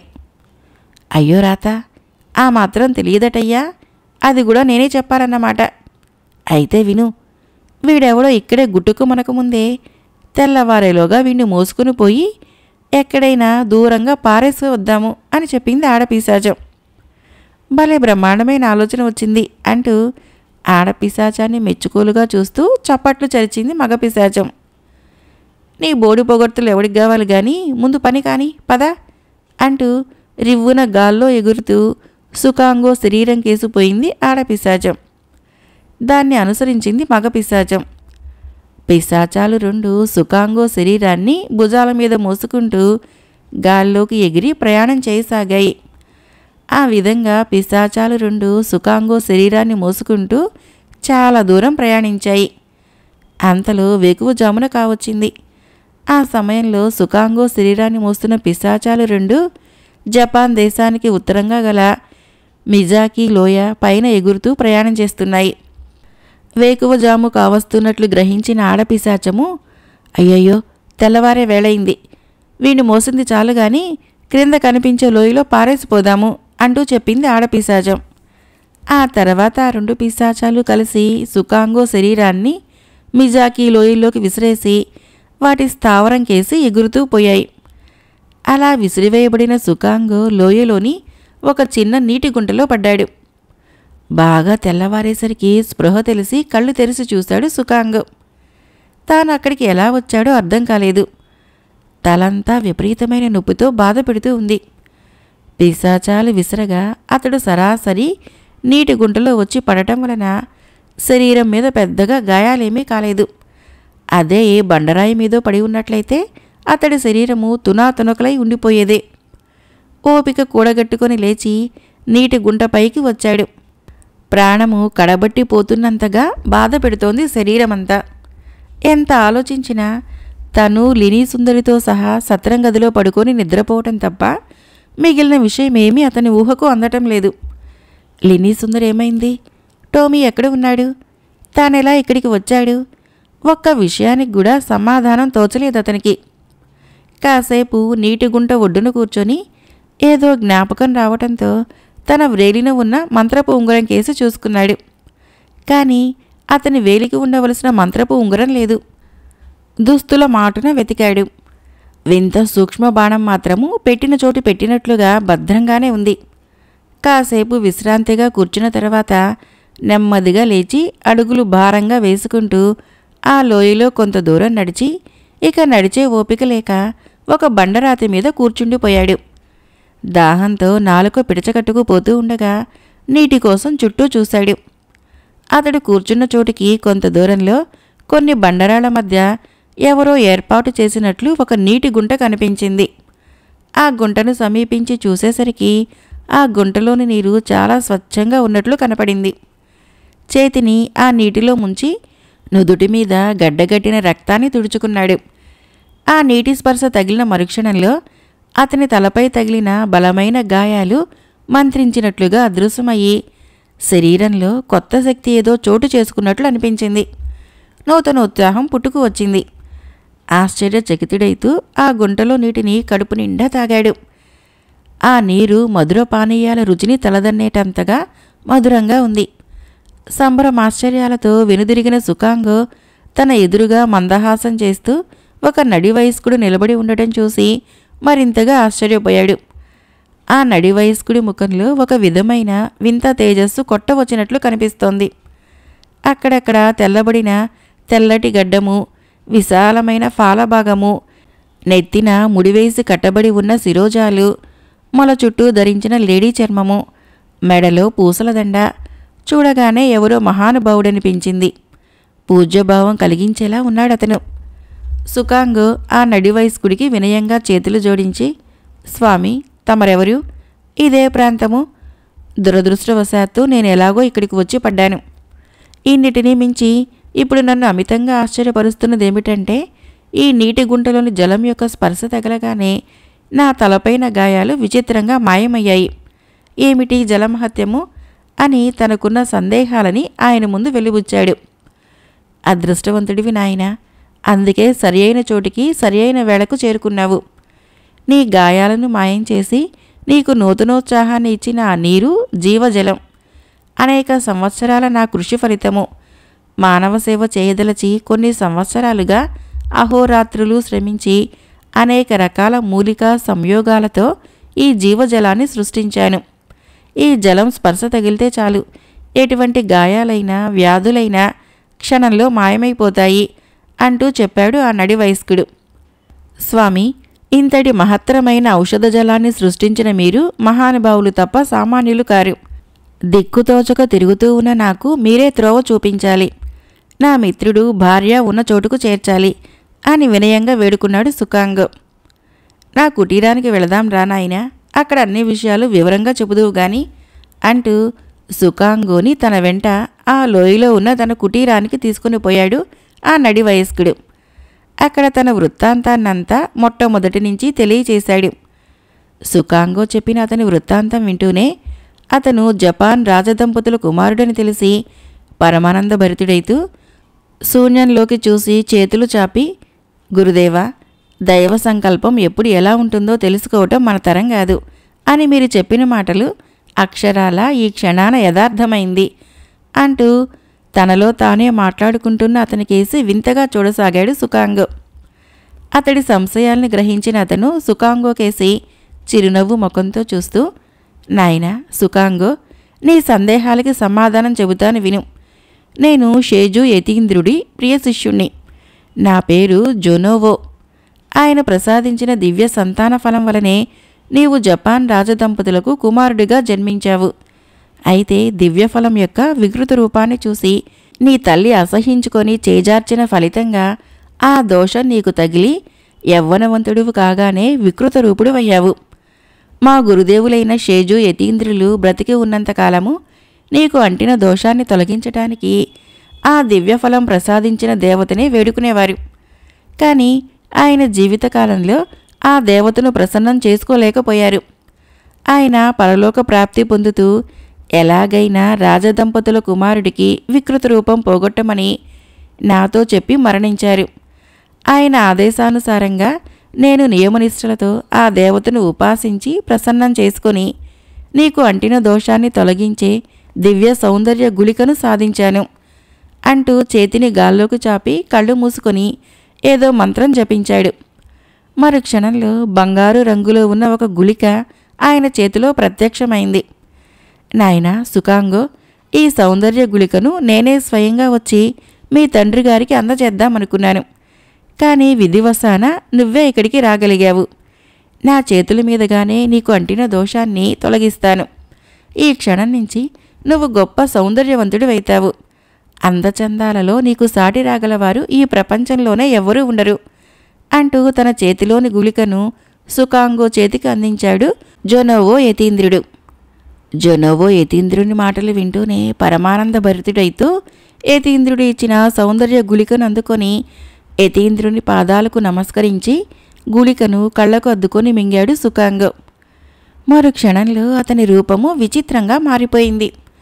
వికృత రూపం పోయి అత్యంత సౌందర్యంతో ప్రకాశించాడు. సుకాంగో తన ముఖాన్ని తడిమి చూసుకున్నాడు. ఇదివరకు ముఖం మీద ఉండే నల్లటి బుడిపలు లేవు. సుకాంగో సంతోషం పట్టలేక ఆనంద బాష్పాలు రాలుస్తూ మరొకసారి యతీంద్రుని పాదాలపైన పడ్డాడు. జొనోవో యతీంద్రుడు సంతోషంతో సుకాంగోని లేవనెత్తి, జలజీవాన్ని త్రాగిన నీ శక్తికి బలానికి తిరుగులేదు సుకాంగో. కనులు మూసుకొని నువ్వు చేరవలసిన చోటును తలుచుకో నిన్నక్కడికి నేను చేరవేస్తాను అని చెప్పాడు జొనోవో యతీంద్రుడు. సుకాంగు తాను టెయిరో గ్రామపు సత్రంలోకి చేరుకోవాలని తలుచుకుంటూ కనులు మూసుకున్నాడు. జొనోవో యతీంద్రుడు తన చేతిని గాల్లో సుకాంగో చుట్టూ ఆడించి ఏదో మంత్రం జపించి అతని శిరస్సును తాకాడు. మరుక్షణంలో జొనోవో యతీంద్రుడు కుటీరంలో నుంచి అదృశ్యమైపోయాడు. అక్కడ గ్రామాధికారి లినీ సుందరిని టోమీని బంధించి తీసుకుని వెళ్ళి ఇద్దరిని చెరొక గదిలో పెట్టించి తలుపులు మోయించాడు. అంత రాత్రి సమయంలో ఆ సుందరితో ముచ్చటించడం కంటే తెల్లవారిన తర్వాత చక్కగా ముస్తాబై చూడబోవటం మంచిదనుకున్నాడు. అయితే సుకాంగో నుంచి తీసుకున్న ఉంగరము మంత్రపు ఉంగరం అని మాత్రం తెలుసును, కానీ దాని మహిమ ఏమిటో, దాన్ని ఏ విధంగా ప్రయోగించాలో తెలియరాలేదు. ఆ విషయమై టోమీని చిత్రహింసలు పెట్టి ఆ మంత్రపు ఉంగరం మహిమ ఏమిటో చెప్పమని అడిగాడు. చావగొడుతున్నా భరించాడు, కానీ ఆ మంత్రపు ఉంగరం మహిమను చెప్పలేదు టోమీ. వాడి వలన విషయం రాబట్టడం కష్టమని గ్రహించాడు గ్రామాధికారి. తెల్లవారగానే లినీ సుందరిని బంధించిన గదిలోకి వచ్చాడు. కానీ ఆ గదిలో లినీ సుందరికి బదులుగా నల్లకోతి ఒకటి దర్శనమిచ్చింది. గదిలో అందమైన సుందరికి మారుగా నల్లకోతి కనిపించేసరికి విస్తుపోయాడు గ్రామాధికారి. కోతి కొరకొరా చూస్తూ గ్రామాధికారి మీద పడి రక్కబోయింది. గ్రామాధికారి దానికి అందకుండా తప్పించుకొని ఆ గదిలో ఉన్న ఒక దుడ్డు కర్రని తీసుకొని నల్లకోతి మీదకు రాకుండా బెదిరిస్తూ, నీ కోతి వేషాలు నా దగ్గర కాదు. కోతిగా రూపం పొంది నన్ను మోసం చేయాలనుకుంటున్నావేమో. నువ్వు కొక్కిరాయిగా మారినా నిన్ను వదిలేది లేదు. నీ ఆట ఎలా కట్టించాలో నాకు బాగా తెలుసు. టక్రా మాంత్రికుడితో చెప్పి నువ్వీ కోతి వేషాలు వేయకుండా చేయగలను అంటూ కోపంగా అరిచి తలుపులు మూసేసి బయటికి వచ్చాడు గ్రామాధికారి. టక్రా మాంత్రికుడి పేరు వింటూనే కోతి అతని వంక అదోలా చూసి ఏదో ఆలోచనలో పడింది. అంతలోనే ఆ దుర్మార్గులు సుకాంగోని చంపేశారన్న విషయం గుర్తుకు వచ్చి దుఃఖం ముంచుకు వచ్చి కంటనీరు పెట్టుకున్నది. ఆ సరికే జొనోవో కుటీరంలో అదృశ్యమయ్యి సత్రం గదిలో ప్రత్యక్షమైన సుకాంగో సత్రంలో ఆ రోజు రాత్రి జరిగిన దానికి గ్రామాధికారే కారణమని రహస్యంగా విచారించి గ్రామాధికారి ఇంటికి చేరుకున్నాడు. అంతకుముందు వికృత రూపుడిగా ఉండి ఇప్పుడు అద్భుత సౌందర్యవంతుడైన సుకాంగోని ఎవరూ గుర్తించలేదు. అతడు గ్రామాధికారి ఇంటికి వచ్చేసరికి గ్రామాధికారి బయటకు వచ్చి ఎటో బయలుదేరబోతూ కనిపించాడు. అయ్యా, మహానుభావుడు గొప్పవారు అయిన గ్రామాధికారి గారు లోపల ఉన్నారా అని గ్రామాధికారిని అడిగాడు సుకాంగో.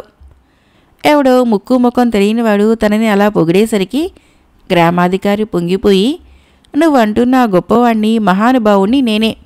నువ్వెవరువు, నీకేం కావాలి అని అడిగాడు గ్రామాధికారి. అయ్యా, నేను విదేశీ వర్తకుణ్ణి. నా దగ్గర ఉన్న వజ్రాలను గురించి మీతో కొన్ని ముఖ్య విషయాలు మాట్లాడాలి. దయ ఉంచి లోపలికి వెళదామా అని అడిగాడు. వజ్రాల పేరు వింటూనే గ్రామాధికారి ముఖము సంతోషంతో విప్పారింది. అతన్ని లోపలికి తీసుకుని పోయి అసలు విషయం ఏమిటో తెలుసుకొని వీలైతే వజ్రాల్ని కాజేయాలని అప్పటికప్పుడే దురాలోచన చేశాడు. సుకాంగోని వెంటబెట్టుకుని లోపలికి వెళ్ళాడు. ఆ ఇంట్లో గ్రామాధికారి మనుషులు 2 గదుల ముందర కాపలా ఉండటం గమనించాడు. అయ్యా, నేను చెప్పబోయేది పరమరహస్యం. దయ ఉంచి వీళ్ళందరినీ కొద్ది క్షణాల పాటు బయటికి పంపండి అని అడిగాడు సుకాంగో. గ్రామాధికారి చెప్పడంతో ఆ గదుల ముందర కాపలా ఉన్న మనుషులు బయటికి వెళ్ళిపోయారు. వాళ్ళు బయటికి వెళ్ళగానే తలుపులు మూసి వచ్చి, ఇప్పుడు నిర్భయంగా చెప్పు, వజ్రాలు అంటున్నావేమిటి? అవి నీ దగ్గర ఎన్నున్నాయి, నాకు చూపించు అంటూ అడిగాడు గ్రామాధికారి. గ్రామాధికారి అలా అడుగుతూ తనకెదురుగా ఉన్న ఆసనం మీద కూర్చోగానే సుకాంగో చెంగున లేచి తన మొలలో నుంచి పిడిబాకుని తీసి మెరుపు వేగంతో గ్రామాధికారిని సమీపించి అతని జుత్తును అందిపుచ్చుకొని పిడిబాకుని అతని కంఠం మీద ఆనిస్తూ, వజ్రాల మాట అటుంచు, ముందు నేను అడిగిన దానికి సమాధానం చెప్పలేకపోయావంటే ఈ పిడిబాకు నీ గొంతులో దిగబడిపోతుంది అని తన చేతిలో ఉన్న అతని జుత్తును ఒకసారిగా గుంజాడు. ఈ హఠాత్ పరిమాణానికి విభ్రాంతుడైన గ్రామాధికారి గొంతు మీద ఉన్న పిడిబాకు పదునైన మొనను చూస్తూనే భయంతో వణికిపోతూ, ఎవరు నువ్వు? ఏమిటి దౌర్జన్యం? నేనెవరో తెలిసే ఇలాంటి సాహసం చేస్తున్నావా? అసలు నువ్వెవరివి? నువ్వు అడగబోయేదేమిటి అన్నాడు గ్రామాధికారి. నువ్వు చచ్చు గ్రామాధికారివని నాకు బాగా తెలుసు, కానీ నేనెవరైంది తెలిస్తే గుండాగి చస్తావు. అయినా అడిగావు గనుక చెబుతున్నాను విను. నువ్వు రాత్రి సత్రంలో దొంగచాటుగా తల పగలుగొట్టి చచ్చిపోయాననుకుని పారవేశావే ఆ యువకుణ్ణి. ఇప్పుడు చెప్పు, రాత్రి నువ్వు బంధించుకొచ్చిన ఆ యువతిని ఎక్కడ దాచావు? చెప్పకపోతే నువ్విప్పుడే చావటం ఖాయం. నా ఉంగరం ఎక్కడుంది అని పిడుబాకు మొనతో అతని కంఠం మీద గుచ్చుతూ అడిగాడు. సుఖాంగో చెప్పిన మాటలు వింటూనే అదిరిపడ్డాడు గ్రామాధికారి. నన్ను చంపకు. నువ్వు అడుగుతున్న ఆ యువకుడు, ఆ నల్లకోతి ఆ గదుల్లోనే ఉన్నారు. ఇక ఈ ఉంగరం అంటావా? ఇదిగో అంటూ ప్రాణభయంతో వణికిపోతున్న గ్రామాధికారి తన వేలికి ఉన్న ఉంగరాన్ని తీసి ఇస్తూ అక్కడ నల్లకోతిని, టోమీని బంధించి ఉంచిన గదులకేసి చూపించాడు. సుఖాంగో గ్రామాధికారిని వదిలేసి ఆ గది తలుపులు తెరిచి టోమీ కట్లు విప్పి విడిపించాడు. నల్లకోతి సుందరి, టోమీ తమను కాపాడవచ్చిన ఆ అద్భుత సౌందర్యవంతుడు ఎవరా అన్నట్లు ఆశ్చర్యంగా చూడసాగారు అతని వంక. సుఖాంగో చిరునవ్వు నవ్వుతూ తనే సుఖాంగో అన్న సంగతి వారికి తెలియచేశాడు. నల్లకోతి రూపంలో ఉన్న లినీ సుందరి ఆ సుందరాకారుడే తన భర్త అని తెలియగానే ఆనందంతో ఎగురుతూ గంతులు వేయసాగింది. ఆశ్చర్యంతో తల మునకలైతున్న టోమీ కేసి చూసి, నీ సందేహాలన్నింటికీ తర్వాత సమాధానాలు చెబుతాను, ముందు ఇక్కడి నుంచి బయటపడదాము అంటూ అక్కడి నుంచి బయలుదేరబోయాడు. ఈలోగా గ్రామాధికారి తలుపులు తెరిచి వెలుపల ఉన్న తన మనుషుల్ని 10 మందిని లోపలికి పంపించాడు వాళ్ళని చంపమని. టోమీ కోపంతో వాళ్లపైకి ఉరకబోయేటంతటిలో సుఖాంగో వారిని వారించి దుడ్డు కర్రలతో తమ పైన విరుచుకుపడబోతున్న వారి మీదకి తన దుస్తుల్లో భద్రపరిచి ఉంచిన వింత బాణాన్ని బయటికి తీసి వారి మీదకి ప్రయోగించాడు. ఆ వింత బాణము అతని చేతి నుంచి జారుతూనే పెద్ద శూలంగా మారి దుడ్డు కర్రలు పుచ్చుకున్న వారిని ఒక్కొక్కరినే పొడవ ప్రారంభించింది. అది చూసిన గ్రామాధికారి వెలుపల ఉన్న గుర్రాలలో ఒక దాన్నెక్కి పారిపోవటం ప్రారంభించాడు. మిత్రమా, వీడికి టక్రా మాంత్రికుని గురించి బాగా తెలుసు. ఆ విషయం ఇందాక వదినగారితో అంటూ ఉండగా విన్నాను. వాణ్ణి పారిపోనివ్వక అంటూ చెప్పాడు టోమీ. నువ్వు మీ వదినగారిని తీసుకుని వెనకరా, నేను ఆ గ్రామాధికారి గారిని వెంబడిస్తాను అని ఒక్క అంగలో ఇంట్లో నుంచి బయటపడి అక్కడున్న గుర్రాలలో ఒకదాన్ని అధిరోహించి గ్రామాధికారి పారిపోతున్న దిక్కుగా పరుగులు తీయించాడు. 4 వీధులు దాటగానే కొంత దూరంలో దౌడు తీస్తున్న గ్రామాధికారి గుర్రం కనిపించింది. సుఖాంగో తన గుర్రాన్ని ఆ దిశగా పరుగు తీయించి గ్రామపు పులిమేరలు సమీపించేసరికి అతన్ని చేరుకొని తన గుర్రం మీద నుంచి అతని గుర్రం మీదకి ఎగిరి దూకి అతనితో పాటుగా క్రింద పడ్డాడు. క్రింద పడ్డ గ్రామాధికారి జుట్టు పట్టుకొని పైకి లేవనెత్తాడు. నన్ను చంపకు, నీ వాళ్ళని, నీ ఉంగరాన్ని నీకు ఇచ్చేశాను కదా, నన్ను ప్రాణాలతో వదిలేయి అని భయంతో గజగజ వణికిపోతూ అన్నాడు గ్రామాధికారి. టక్రా మాంత్రికుడుండేది ఎక్కడో చెప్పినట్లయితే నిన్ను తప్పకుండా వదిలేస్తాను అంటూ అడిగాడు సుఖాంగో. టక్రా మాంత్రికుడి గురించి చెప్పమంటూ అడగటంతోనే గ్రామాధికారి అదిరిపడ్డాడు. నా స్థావరం గురించి ఎక్కడైనా ఎవరితోనైనా చెప్పావంటే నిన్ను కుక్కనో పిల్లిగానో మార్చేస్తాను, జాగ్రత్త అంటూ ఒకప్పుడు టక్రా మాంత్రికుడు చేసిన హెచ్చరిక అతడికి ఆ సమయంలో గుర్తుకు వచ్చింది. ముందు నుయ్యి వెనక గొయ్యి అన్నట్లుగా తయారైంది అతని పరిస్థితి. ఎలాగో గొంతు పెగిల్చుకొని ఆ టక్రా మాంత్రికుడెవరో నాకు తెలీదు అన్నాడు గ్రామాధికారి. అదే సమయంలో గ్రామాధికారి మనుషులందర్నీ చంపేసిన వింతబాణము గాల్లో రివ్వున ఎగురుతూ వచ్చి సుఖాంగో చేతికి రాగానే మామూలు సూక్ష్మబాణంగా మారిపోయింది. దాన్ని గ్రామాధికారికి చూపిస్తూ, దీని సంగతి నీకు బాగా తెలుసుననుకుంటాను. ఇది నీ ఇంటి దగ్గర మనుషుల ప్రాణాల్ని తీసి ఇప్పుడే తిరిగి వచ్చిందని నేను వేరే చెప్పనవసరం లేదు. నేను చంపమన్న మరుక్షణంలో ఇది నీ గుండెల్లో దిగబడిపోవటం ఖాయం. అందువలన నీకు ఆ టక్రా మాంత్రికుడి రహస్యం ముఖ్యమో నీ ప్రాణాలు ముఖ్యమో నువ్వే నిర్ణయించుకో అని చెప్పి వాడి జుట్టును వదిలేశాడు సుఖాంగో. గ్రామాధికారికి ఆ వింత బాణం కేసు చూస్తూనే పై ప్రాణాలు పైన ఎగిరిపోయాయి.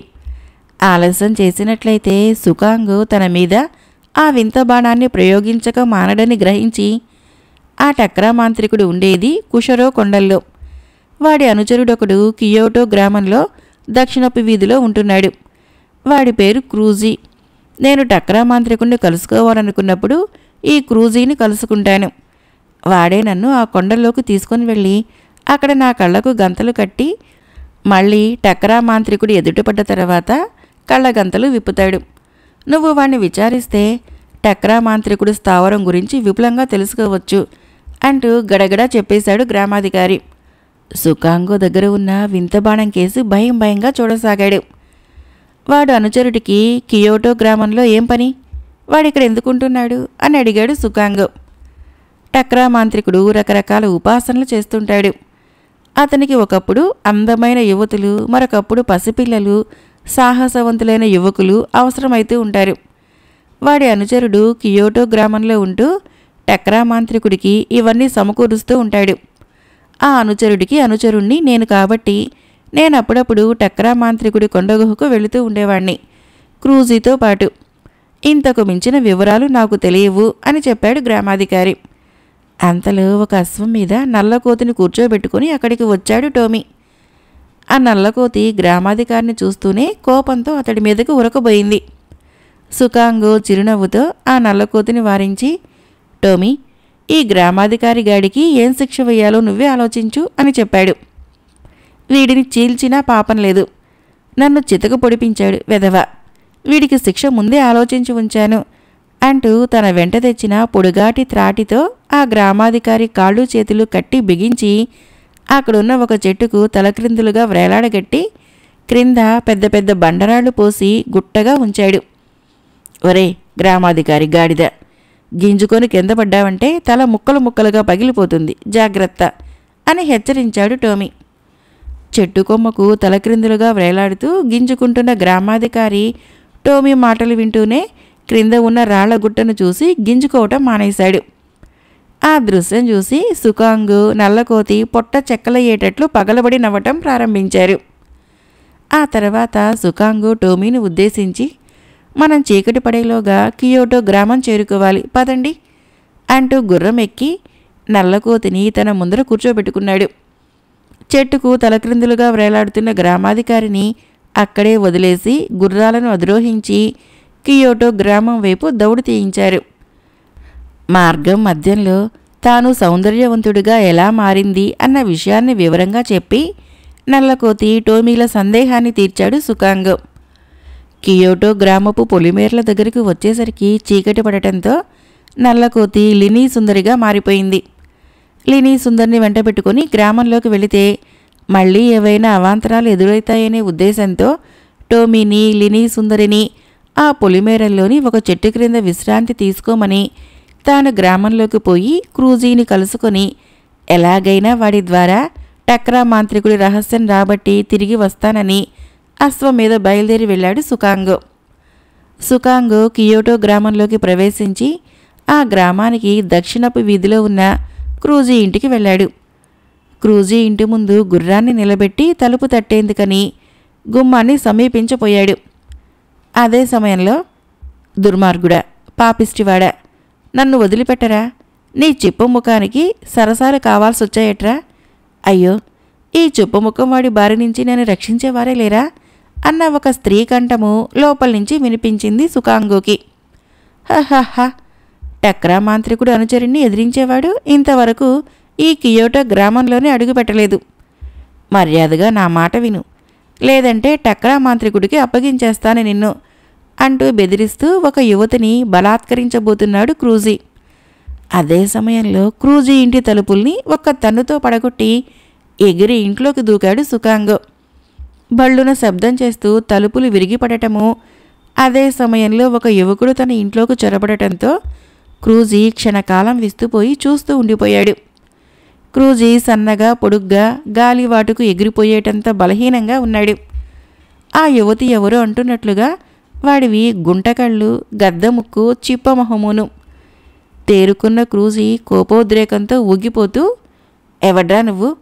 ఈ క్రూజీ మంత్రగాడి ఇంట్లో జొరపడి ప్రాణాలతో బ్రతికిపోగలవే అనుకుంటున్నావా అంటూ కళ్ళు మూసుకుని ఏదో మంత్రం చదివి చేతిని గాల్లోకి చాపాడు. ఒక దుడ్డుకర్ర అతని చేతిలోకి ప్రత్యక్షమైంది. సుకాంగో తన వద్ద ఉన్న వింత బాణాన్ని ప్రయోగించాలనుకున్నాడు. కానీ అది కాస్త వాడి ప్రాణాల్ని తీసేసిందంటే ఆ తర్వాత టక్రా మాంత్రికుడు స్థావరం తెలుసుకొని మిసీ సుందర్ని విడిపించడం కష్టమవుతుంది. అందుకని వింత బాణాన్ని ప్రయోగించే ఆలోచనను విరమించుకున్నాడు. ఈలోగా క్రూజీ దుడ్డుకర్రను 2 చేతులతో పట్టుకొని గాల్లోకి లేపి సుకాంగో తలపైన మోదబోయాడు. ప్రమాదం గ్రహించిన సుకాంగో మెరుపు వేగంతో పక్కకు తప్పుకున్నాడు. క్రూజీ చేతిలోని దుడ్డుకర్ర విసురుగా అక్కడ ఉన్న ఒక ఆసనాన్ని తాకి దాన్ని ముక్కలు ముక్కలు చేసింది. అదే సమయంలో పక్కకు తప్పుకున్న సుకాంగో ఎగిరి క్రూజీ నడుం మీద బలంగా తన్నాడు. ఆ తన్నుకు క్రూజీ విసురుగా వెళ్ళి గోడను గుద్దుకొని దబీమని విరిగిన గెడకర్రల నేల మీద పడిపోయాడు. వెన్నెముక విరిగినట్లయింది. అదే సమయంలో అతని చేతిలోని దుడ్డుకర్ర జారి అతని కాళ్ళ మీద పడింది. కాళ్ళు రెండు విరిగినట్లయి బాధతో విలవిలలాడిపోతూ చచ్చాన్రోయ్ నాయనోయ్ అంటూ పెద్ద పెట్టున అరుస్తూ లేవలేక కూర్చున్న చోటునే కూలబడిపోయాడు క్రూజీ. ఈలోగా ఆ గదిలో ఉన్న యువతి అదే సమయం అనుకొని ముందు వెనక చూడకుండా బయటకు పారిపోబోయింది. క్రూజీకి తెలిసినవి చిన్న చిన్న మంత్రాలేనని గ్రహించిన సుకాంగో చిన్నగా నవ్వుకొని క్రింద పడ్డ దుడ్డుకర్రని తీసుకొని క్రూజీని సమీపించాడు. చూడు, నిన్ను ఇప్పుడు నేనొక ప్రశ్న అడగబోతున్నాను. సూటిగా సరైన సమాధానం చెప్పావా సరే, లేదా నీవు సృష్టించుకున్న ఈ దుడ్డుకర్ర నీ బుర్రను 2 చెక్కలయ్యేటట్లు విడగొట్టడం ఖాయం. ఏమంటావ్ అని అడిగాడు నెమ్మదిగా. క్రూజీ భయంతో బెదురుచూపులు చూస్తూ కొంపదీసి అంత పని చేసేవు. ఆ దుడ్డుకర్రతో బుర్ర చెక్కలవటం మాటాటుంచి తల మీద పడగానే మనిషి నిలువునా మాడి బూడిదైపోతాడు. నువ్వు అడగబోయే ప్రశ్న ఏమిటో చెప్పు, నాకు సమాధానం తెలిస్తే చెబుతాను అంటూ క్రూజీ ఆ దుడ్డుకర్ర శక్తిని కాస్త బయట పెట్టేశాడు. టక్రా మాంత్రికుడు స్థావరము, దానికి పోయే మార్గము నాకు నువ్వు చెప్పాలి. లేదంటే నువ్వు అంటూ ఆ దుడ్డుకర్రను అతని తలపైన ఆడించటం ప్రారంభించాడు. చెప్పకపోతే తను బూడిదనైపోవటం ఖాయము అని నిర్ణయించుకున్న క్రూజీ చెబుతాను, ముందా దుడ్డుకర్రను నెత్తిమీద నుంచి అవతలికి తీయి. మరొక విషయం, నేను ఇది చెప్పినట్లు టక్రా మాంత్రికుడికి చెప్పకు ఏం అన్నాడు క్రూజీ. సుకాంగో లోపల నవ్వుకుంటూ దుడ్డుకర్రను వాడి నెత్తిపై నుంచి పక్కకు తీసి చెప్పనులే అన్నాడు. అయితే విను, కుషిరో కొండల్లో కొంత దూరం పోతే ఒకచోట 3 పెద్ద గుండ్రటి బండరాళ్లు వరుసగా పేర్చి ఉంచినట్లుగా కనిపిస్తాయి. అందులోని మధ్యనున్న బండరాయి అడుగున ఉంటుంది టక్రా మాంత్రికుడి భూగృహం. నేను చెప్పిన మంత్రం చెప్పి మధ్యనున్న బండరాయి మీద 3 సార్లు శబ్దం చేసినట్లయితే అది పెద్దగా శబ్దం చేస్తూ పక్కకు తప్పుకుంటుంది. అప్పుడు లోపలికి పోవచ్చును అంటూ బండరాయి పక్కకు తప్పుకునే మంత్రం చెప్పాడు క్రూజీ. ఆ తర్వాత అతడు లేచి నిలబడుతూ బాధతో నడుం పట్టుకొని, నువ్వు అడిగిన దానికి సమాధానం చెప్పాను కదా, నా దుడ్డుకర్ర నాకు ఇచ్చేయి అంటూ చేతిని ముందుకు చాచాడు. సుకాంగ్ అతడి చేతి మీద చాచి ఒకటి కొట్టి, ఈ దుడ్డుకర్ర శక్తి తెలిసిన తర్వాత కూడా దీన్ని తిరిగి నీకు ఇవ్వటానికి నేనేం నీ అంత మూర్ఖుణ్ణి కాను. నిన్ను ప్రాణాలతో వదిలిపెడుతున్నాను పో. ఇంకెప్పుడు ఆ మాంత్రికుడితో కలిసి తప్పుడు పనులు చేయడానికి సాహసించక అంటూ క్రూజీ మెడ మీద బలమైన పిడిగుద్దు ఒకటి వేశాడు. ఆ గుద్దుకి క్రూజీ కళ్ళు బైర్లు కమ్మి నిల్చున్న చోటనే కుప్పకూలిపోయాడు. ఆ తర్వాత దుడ్డుకర్ర చేత్తో పట్టుకొని క్రూజీ ఇంటి బయటికి వచ్చాడు. ఆ సరికే అక్కడే క్రూజీ ఇంటి ముందు గ్రామస్తులు చాలామంది గుమిగుడి ఉన్నారు. వారు బయటికి వచ్చిన సుకాంగోను చుట్టుముట్టి, బాబు, వాడిని ఇంకా ప్రాణాలతో వదిలిపెట్టినట్టున్నావేంటి? ఈ చిప్పముఖం వాడి బాధ, వాడి దగ్గరుండే దుడ్డుకర్ర బాధ భరించలేక గ్రామస్తులు అల్లాడిపోతున్నారు. వాణ్ణి కనికరించకుండా ఏ కీలుకు ఆ కీలు తీసి ఉండాల్సింది అన్నారు గ్రామస్తుల్లో కొంతమంది. నాకు అవతల అవసరమైన పనుంది. మీకిక వాడి దుడ్డుకర్ర బాధే లేదు. ఆ కీళ్లు తీసే పనేదో మీరే చూడండి అంటూ తన గుర్రం కళ్ళెం పట్టుకొని మంత్రపు ఉంగరాన్ని గుండెలకు ఆనించుకొని మంత్రం తలుచుకున్నాడు. తాను లినీ సుందరి టోమీలు ఉన్న దగ్గరికి పోవాలని. మరు క్షణము అక్కడ జనం చూస్తుండగానే అదృశ్యమైపోయాడు. అతడు అదృశ్యం అవగానే జనము ఒక్కుమ్ముడిగా క్రూజీగాడి పని పట్టడానికి లోపలికి ప్రవేశించారు. అక్కడ అదృశ్యమైన సుకాంగో కియోటో గ్రామపు పొలిమేరల్లో చెట్టు క్రింద విశ్రాంతి తీసుకుంటున్న లినీ టోమీలు ఎదుట ప్రత్యక్షమయ్యాడు గుర్రంతో సహా. జరిగిన విషయాలన్నీ వారితో చెప్పి లినీని గుర్రం ఎక్కించుకొని ఆ రాత్రివేళ టోమీతో సహా షికోటన్ దారుల వెంబడి ప్రయాణించి మరునాటి మిట్ట మధ్యాహ్న వేళకు కుషిరో కొండ ప్రాంతం చేరుకున్నాడు సుకాంగో. ఆ కొండదారుల వెంబడి కొంత దూరం ప్రయాణించి క్రూజీగాడు చెప్పినట్లు వరుసగా అమర్చినట్లు 3 బండరాళ్లు ఉండే చోటుకు చేరుకున్నాడు. అక్కడికి సమీపంగా ఉన్న ఒక పెద్ద బండరాతి నీడలో వారిని కూర్చోమని, తాను మాంత్రికుడి భూగృహంలోకి వెళ్ళి మిసీని ఎలాగైనా విడిపించుకొని వస్తానని వారితో చెప్పి, టోమీని జాగ్రత్తగా ఉండమని, ఏదైనా ప్రమాదం ఎదురైతే దుడ్డుకర్రను ప్రయోగించమని తన చేతిలోని దుడ్డుకర్ర అతనికి ఇచ్చి హెచ్చరించి పంపాడు. ఆ తర్వాత క్రూజీ చెప్పిన మంత్రాన్ని జపించి వాడు చెప్పినట్లే మధ్య ఉన్న బండరాయి మీద 3 సార్లు తన చేతితో తట్టి శబ్దం చేశాడు. మరుక్షణంలో ఆ పెద్ద బండరాయి పెద్ద పెట్టున శబ్దం చేస్తూ పక్కకు తప్పుకొని భూగృహానికి సొరంగ మార్గం కనిపించింది. ఆ వెంటనే సుకాంగో ఆ సొరంగ మార్గంలోకి అడుగుపెట్టి మంత్రపు ఉంగరాన్ని తన గుండెల మీద ఆనించుకొని టక్రా మాంత్రికుని గుహలో మిసీ సుందరి ఉన్న చోటుకు చేరుకోవాలని తలుచుకున్నాడు. మరుక్షణము సుకాంగో అక్కడి నుంచి అదృశ్యమయ్యాడు. ఆ వెంటనే బండరాయి యథాప్రకారము మూసుకుపోయింది. టోమీ దుడ్డుకర్రను చేతపట్టుకొని నల్లకోతితో పాటు అక్కడే ఉండిపోయాడు. సొరంగ మార్గంలో అడుగుపెట్టి అదృశ్యమైన సుకాంగో టక్రా మాంత్రికుని గుహలో ఒక చెరసాల గదిలో బందీ అయి ఉన్న మిసీ సుందరి ఎదుట ప్రత్యక్షమయ్యాడు. అది పగటవేళ కాబట్టి మిసీ సుందరి తన నిజరూపంతోనే ఉంది. తన ఎదుట ప్రత్యక్షమైన అద్భుత సుందరాకారుని చూసి క్షణకాలం విస్తుపోయిన మిసీ సుందరి తేరుకొని, సుందరా, ఎవరు నువ్వు? మాయారూపంలో ఉన్న టక్రా మాంత్రికుడివి కాదు కదా అంటూ రెప్పలార్పకుండా సుకాంగో వంకే చూడసాగింది మిసీ సుందరి. మిసీ సుందరికి విషయాలన్నీ వివరంగా చెప్పి వింత బాణాన్ని మంత్రపు ఉంగరాన్ని ఆమెకు చూపించి నమ్మకం కలిగించి, మిసీ సుందరి, నీ సోదరి లినీ సుందరి నల్లకోతి రూపంలో ఈ భూగృహం పైన కుషిరో కొండల ప్రాంతంలో నీకోసం ఎదురు చూస్తూ ఉంది. మనం ముందు ఇక్కడి నుంచి బయటపడాలి. నాతో సహా మీ ఇద్దరూ ఒకీనవా నదిలో మునిగినట్లయితే మీకు శాప విముక్తి కలుగుతుందని మీ అన్నలు చెప్పారు అన్నాడు సుకాంగ్. అంతలోనే మిసీ సుందరికి ఎక్కడలేని సిగ్గు ముంచుకు వచ్చింది. అయితే నన్ను మీరు వివాహం చేసుకుంటారన్నమాట అంది తల వంచుకొని. ఇక్కడి నుంచి బయటపడిన తర్వాత జరగబోయేది అదే. ముందు నా చేయి పట్టుకో అంటూ ఆమె చేతిని పట్టుకొని మంత్రపు ఉంగరాన్ని గుండెలకు ఆనించి తాను మిసీ సుందరితో సహా భూగృహం పైభాగానికి చేరుకోవాలని తలుచుకున్నాడు. ఆ వెంటనే మిసీ సుందరితో సహా అక్కడి నుంచి అదృశ్యమైపోయాడు. అయితే ఆ చెరసాల వెలుపల ఒక రాతి స్తంభం మీద పురుగు రూపంలో ఉన్న టక్రా మాంత్రికుడు ఇదంతా విన్నాడు. అంతకు ముందే అతడు మిసీ సుందరికి తెల్ల కొంగ రూపం పోగొట్టాలని తన మంత్రశక్తితో ఎన్నో మార్లు ప్రయత్నించాడు. కానీ ఒకీనవా నదీదేవత పెట్టిన శాపం ముందు వాడి మంత్రశక్తులు పనికిరాలేదు. అందువలన మిసీ సుందరి ఆ యువకుడి వెంటబోయి శాప విముక్తురాలైన మరుక్షణంలో ఆ యువకుడిని చంపేసి మిసీతో పాటు ఆమె సోదరి లినీ సుందరిని కూడా మాయం చేసి తీసుకుని రావచ్చునని ఆలోచించి సుకాంగో అక్కడి నుంచి బయటపడేందుకు ఎలాంటి అభ్యంతరాలు కలిగించకుండా తాను అడ్డుపడకుండా ఉండిపోయి అతడు అదృశ్యమైన మరుక్షణము పురుగు రూపంలో తను కూడా బయలుదేరాడు.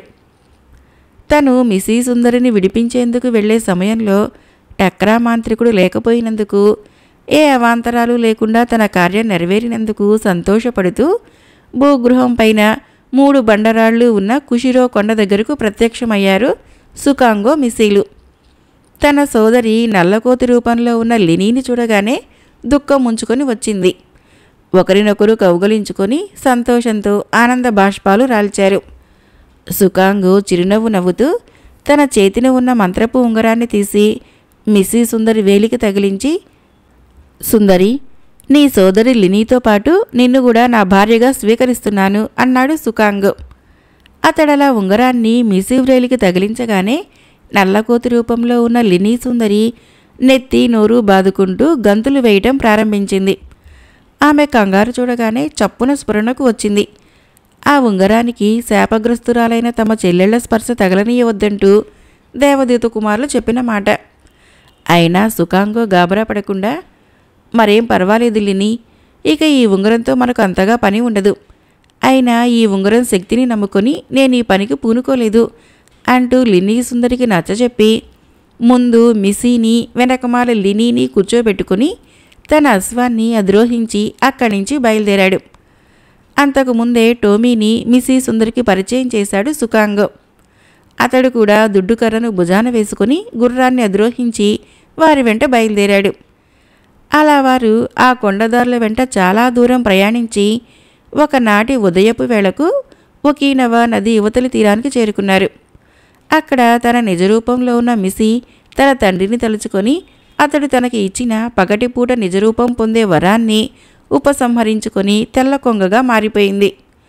సుకాంగ్ తన భార్యలైన నల్లకోతి చేతిని తెల్ల కొంగ రెక్కను పుచ్చుకొని వారితో ఆ నదిలో ముమ్మూరా మునిగాడు. ఆ మరుక్షణంలో దేవదూత కుమార్తెలైన మిస్సీ, లినీ సుందరులు ఒకీనవా నదీదేవత శాపం నుంచి విముక్తి పొంది తమ యథార్థ రూపాలు పొంది కొత్త సౌందర్య తేజస్సుతో ప్రకాశిస్తూ తమ భర్త అయిన సుకాంగోను చూస్తూ సిగ్గుతో తలలు వంచుకొని అతనికి చెరొక పక్క నిలబడ్డారు. ఆ సంతోష సమయంలో కనులు మిరిమిట్లు గొలిపే దివ్య తేజస్సుతో నదీదేవత వారి ఎదుట ప్రత్యక్షమైంది. సుకాంగ్, ఉత్తమ గుణాలు గల నీ పుణ్య ఫలితంగా నీ భార్యలతో పాటుగా నన్నంటిన పాపాలు కూడా పటాపంచలయ్యాయి. ఇందుకు ప్రత్యుపకారంగా నీకు 1000 సంవత్సరాల దీర్ఘాయుషును ప్రసాదిస్తున్నాను. నీ భార్యలతో పాటు సుఖంగా వర్ధిల్లు అని ఆశీర్వదించి అదృశ్యురాలైపోయింది. ఆమె అటు అదృశ్యురాలు కాగానే పెద్ద పెట్టున వికటాట్టహాసం చేస్తూ టక్రా మాంత్రికుడు అక్కడకు ప్రత్యక్షం అయ్యాడు. గుబురుగా పెరిగిన జుత్తుతో, జలతారులా మెరుస్తున్న తెల్లటి గడ్డంతో, డొప్ప చెవులతో, కాంతి గోళాల్లా మెరుస్తున్న కళ్ళతో, వంకర తిరిగిన పొడుగాటి ముక్కుతో చూడటానికే భయం కలిగించే విధంగా ఉన్నాడు ఆ టక్రా మాంత్రికుడు. వాడు తన పొడుగాటి ఎముకను గాల్లో ఊపుతూ వారి సమీపానికి వచ్చి నిలబడ్డాడు. అదే సమయంలో తన కుమార్తెలకు శాపం విముక్తి కలిగిన సంగతి గ్రహించిన తన కుమారులతో సహా ఆకాశ మార్గాన వస్తూ ఒకీనవా నదీ తీరాన ఉన్న టక్రా మాంత్రికుణ్ణి, అతని ఎదురుగా నిలబడిన తన కుమార్తెలను, అల్లుడితో పాటు మరొక యువకుణ్ణి కూడా చూసి తమ అల్లుడి సాహస పరాక్రమాలు ప్రత్యేకంగా చూడదలచి శూన్యంలోనే ఆగిపోయాడు దేవదూత. వారిని సమీపించిన టక్రా మాంత్రికుడు పెద్ద పెట్టున వెకిలిగా నవ్వుతూ, ఒరే కుర్రాడా, ఈ టక్రా మాంత్రికుడి టక్కరితనం నీకు తెలిసినట్టు లేదు.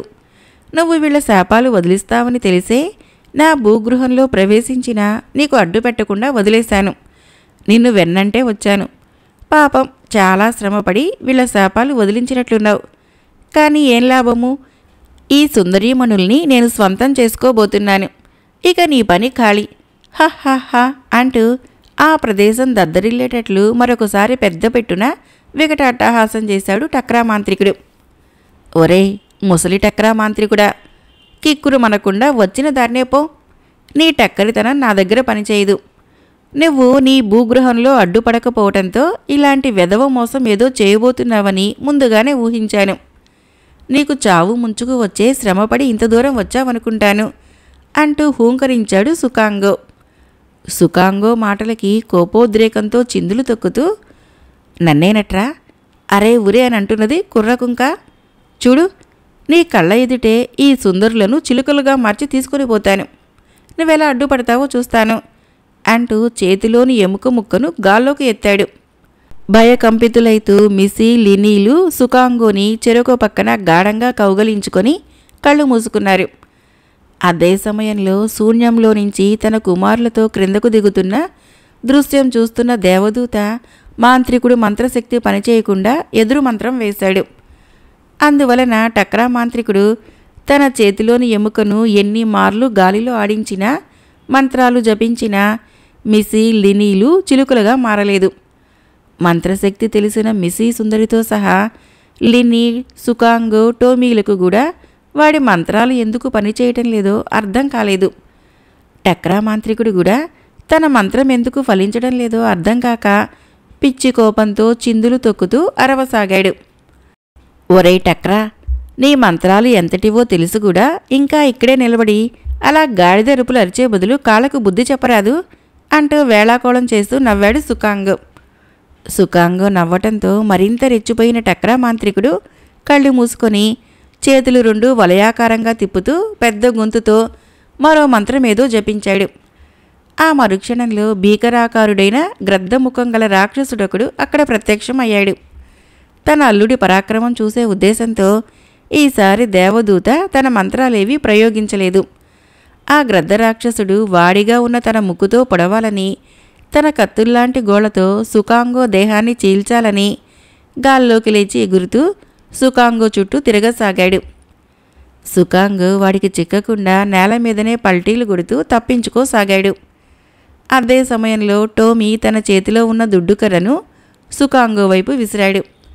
ఆ దుడ్డుకర్ర అందుకొని ఆ గ్రద్దరాక్షసుడి బారి నుంచి తనను తాను రక్షించుకోవాలనుకుంటూ అదను చిక్కగానే తాను కూడా లాఘవంగా గాల్లోకి ఎగిరి ఆ దుడ్డుకర్రని గద్దరాక్షసుడి తలకేసి గురి చూసి విసిరాడు సుకాంగో. ఆ దుడ్డుకర్ర గురి తప్పకుండా వెళ్ళి గ్రద్దరాక్షసుడి శిరస్సును తాకింది. మరు క్షణంలో గ్రద్దరాక్షసుడు బగ్గున మండి చూస్తూ ఉండగానే వాడి శరీరము బూడిదైపోయింది. వాడితో పాటు దుడ్డుకర్ర కూడా కాలి బూడిదైపోయింది. ఈలోగా టక్రా మాంత్రికుడు మరొక ఆయుధాన్ని సృష్టించి సూటిగా సుకాంగో గుండెలు గుచ్చుకునేలా విసిరేశాడు. ఆ ఆయుధము సుకాంగో గుండెల్లో గుచ్చుకోగానే సుకాంగో గుండెల్లో నుంచి రక్తం చివ్వున చిమ్మి నేల కొరిగిపోయాడు. అయితే నదీదేవత ఇచ్చిన దీర్ఘాయుషు వరం వలన వెంటనే సజీవుడై లేచి నిల్చున్నాడు. చచ్చిన సుకాంగో క్షణంలో తిరిగి సజీవుడు కాగానే టక్రా మాంత్రికుడికి ముచ్చెమటలు పోశాయి. సుకాంగో తనకంటే అద్భుత శక్తులు గలవాడుగా అనిపించి అక్కడి నుంచి అదృశ్యం కాబోయేటంతటిలో దేవదూత టక్రా మాంత్రికుడు ఎత్తు పారకుండా చేశాడు. ఒరేయ్ టక్రా మాంత్రికుడా, ఇంతటితో ఈ ఆటను ముగించి వేస్తే మంచిది అంటూ తన దుస్తుల మాటున సూక్ష్మ రూపంలో ఉన్న వింత బాణాన్ని తీసి టక్రా మాంత్రికుడి మీద ప్రయోగించాడు. ఆ వింత బాణము సుకాంగో చేతిలో నుంచి జారుతూనే పెద్ద శూలంగా మారి గాల్లోకి లేచి రివ్వున టక్రా మాంత్రికుడి కేసి వెళ్ళింది. తన కేసు దూసుకు వస్తున్న శూలాన్ని చూస్తూనే అదిరిపడి తన చేతిలోని ఎముకను గాల్లోకి ఎత్తబోయాడు. కానీ శూలంగా మారిన వింత బాణము ఆ టక్రా మాంత్రికుడి చేతిలోని ఎముక ముక్కను 2 ముక్కలుగా విరగ్గొట్టడము, ఆ వెంటనే అతని గుండెల్లో నుంచి దూసుకుపోయి వెన్నులో నుంచి బయటకు రావటము రెప్పపాటు కాలంలో జరిగిపోయింది. టక్రా మాంత్రికుడి గుండెల్లో నుంచి వెన్నులో నుంచి రక్తము చివ్వున చిమ్మి పెద్ద పెట్టున ఆర్తనాదం చేస్తూ క్రిందపడి గిలగిలా తన్నుకుంటూ ప్రాణాలు విడిచాడు.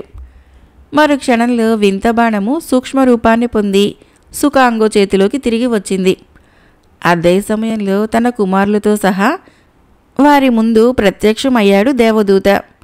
తండ్రిని అన్నల్ని చూడగానే లిని మిసీలు ఆనందభరితులైతూ సుకాంగోకి తమ తండ్రిని పరిచయం చేశారు.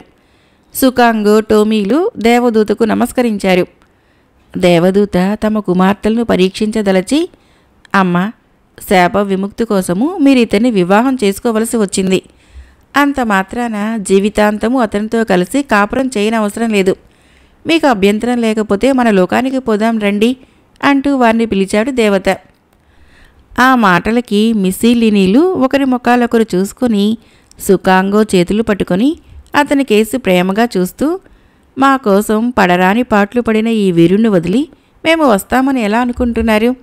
ఇతడే మా భర్త. మన లోకంలో మాత్రము మా భర్త కంటే వీరుడు, సౌందర్యవంతుడు, విజ్ఞానవంతుడు ఉంటాడని మేము అనుకోవటం లేదు. మేము మా భర్తతోనే ఉండిపోదలుచుకున్నాము అంటూ చెప్పారు దేవదూత కుమార్తెలు ఇద్దరు. మీరెప్పుడు మీ భర్త పట్ల ఇటువంటి ప్రేమే కలిగి ఉండాలి. అందుకనే మీకున్న కొద్దిపాటి మంత్రశక్తిని కూడా ఉపసంహరిస్తున్నాను. నాయనా సుకాంగో, మీరు అన్యోన్యంగా ఉంటూ నదీదేవత ప్రసాదించిన 1000 సంవత్సరాల దీర్ఘాయువు పూర్తయిన తర్వాత మా కుమార్తెలతో పాటు మా లోకం చేరుకో, నీకు శుభం కలుగుతుంది అంటూ ఆశీర్వదించాడు దేవదూత. దేవదూత, మా తల్లిదండ్రులని మా రాజ్యాన్ని విడిచి వచ్చి చాలా కాలం అయింది. మేము తక్షణము అక్కడికి చేరుకునేటట్లు అనుగ్రహించు అని వేడుకున్నాడు సుకాంగో. ఆ వెంటనే దేవదూత తన చేతిని గాల్లోకి ఆడించి ఏదో మంత్రాన్ని జపించాడు. మరుక్షణము ఒక హంసవాహనము వారి ముందు ప్రత్యక్షమైంది. సుకాంగో, ఈ హంసవాహనము ఆకాశయాన శక్తి కలది. దీనిలో కూర్చొని మీరు కోరుకున్న చోటుకు పోవచ్చును. అల్లునిగా దీన్ని నీకు కానుకగా ఇస్తున్నాను, వెళ్ళిరా అని చెప్పి తన కుమారులతో సహా అదృశ్యమైపోయాడు దేవదూత.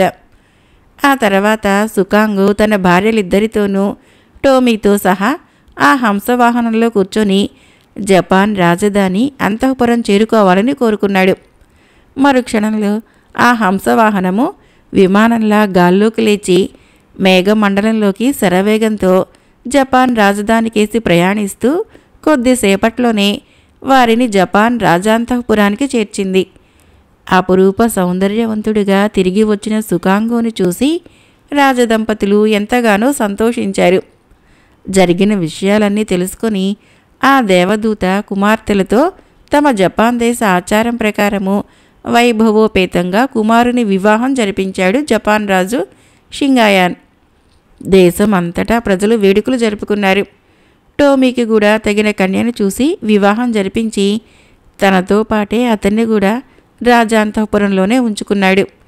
ఆ తర్వాత కాలంలో షింగాయాన్ అనంతరము జపాన్ దేశానికి రాజై వింత బాణము, హంసవాహనాల సహాయంతో అనేక సాహస కార్యాలు చేస్తూ వకీనవ నదీదేవత వరం వలన 1000 సంవత్సరాల పాటు జపాన్ దేశాన్ని పరిపాలించి మంచి రాజుగా పేరు తెచ్చుకున్నాడు. జపాన్ మాంత్రికుడు టక్రా జానపద నవల సమాప్తం. ఫ్రెండ్స్, నా కథలు నచ్చినట్లయితే మన ఛానల్ని తప్పకుండా సబ్స్క్రైబ్ చేయండి, లైక్ చేయండి, మీ ఫ్రెండ్స్కి షేర్ చేయండి, కామెంట్ చేయండి. Thank you.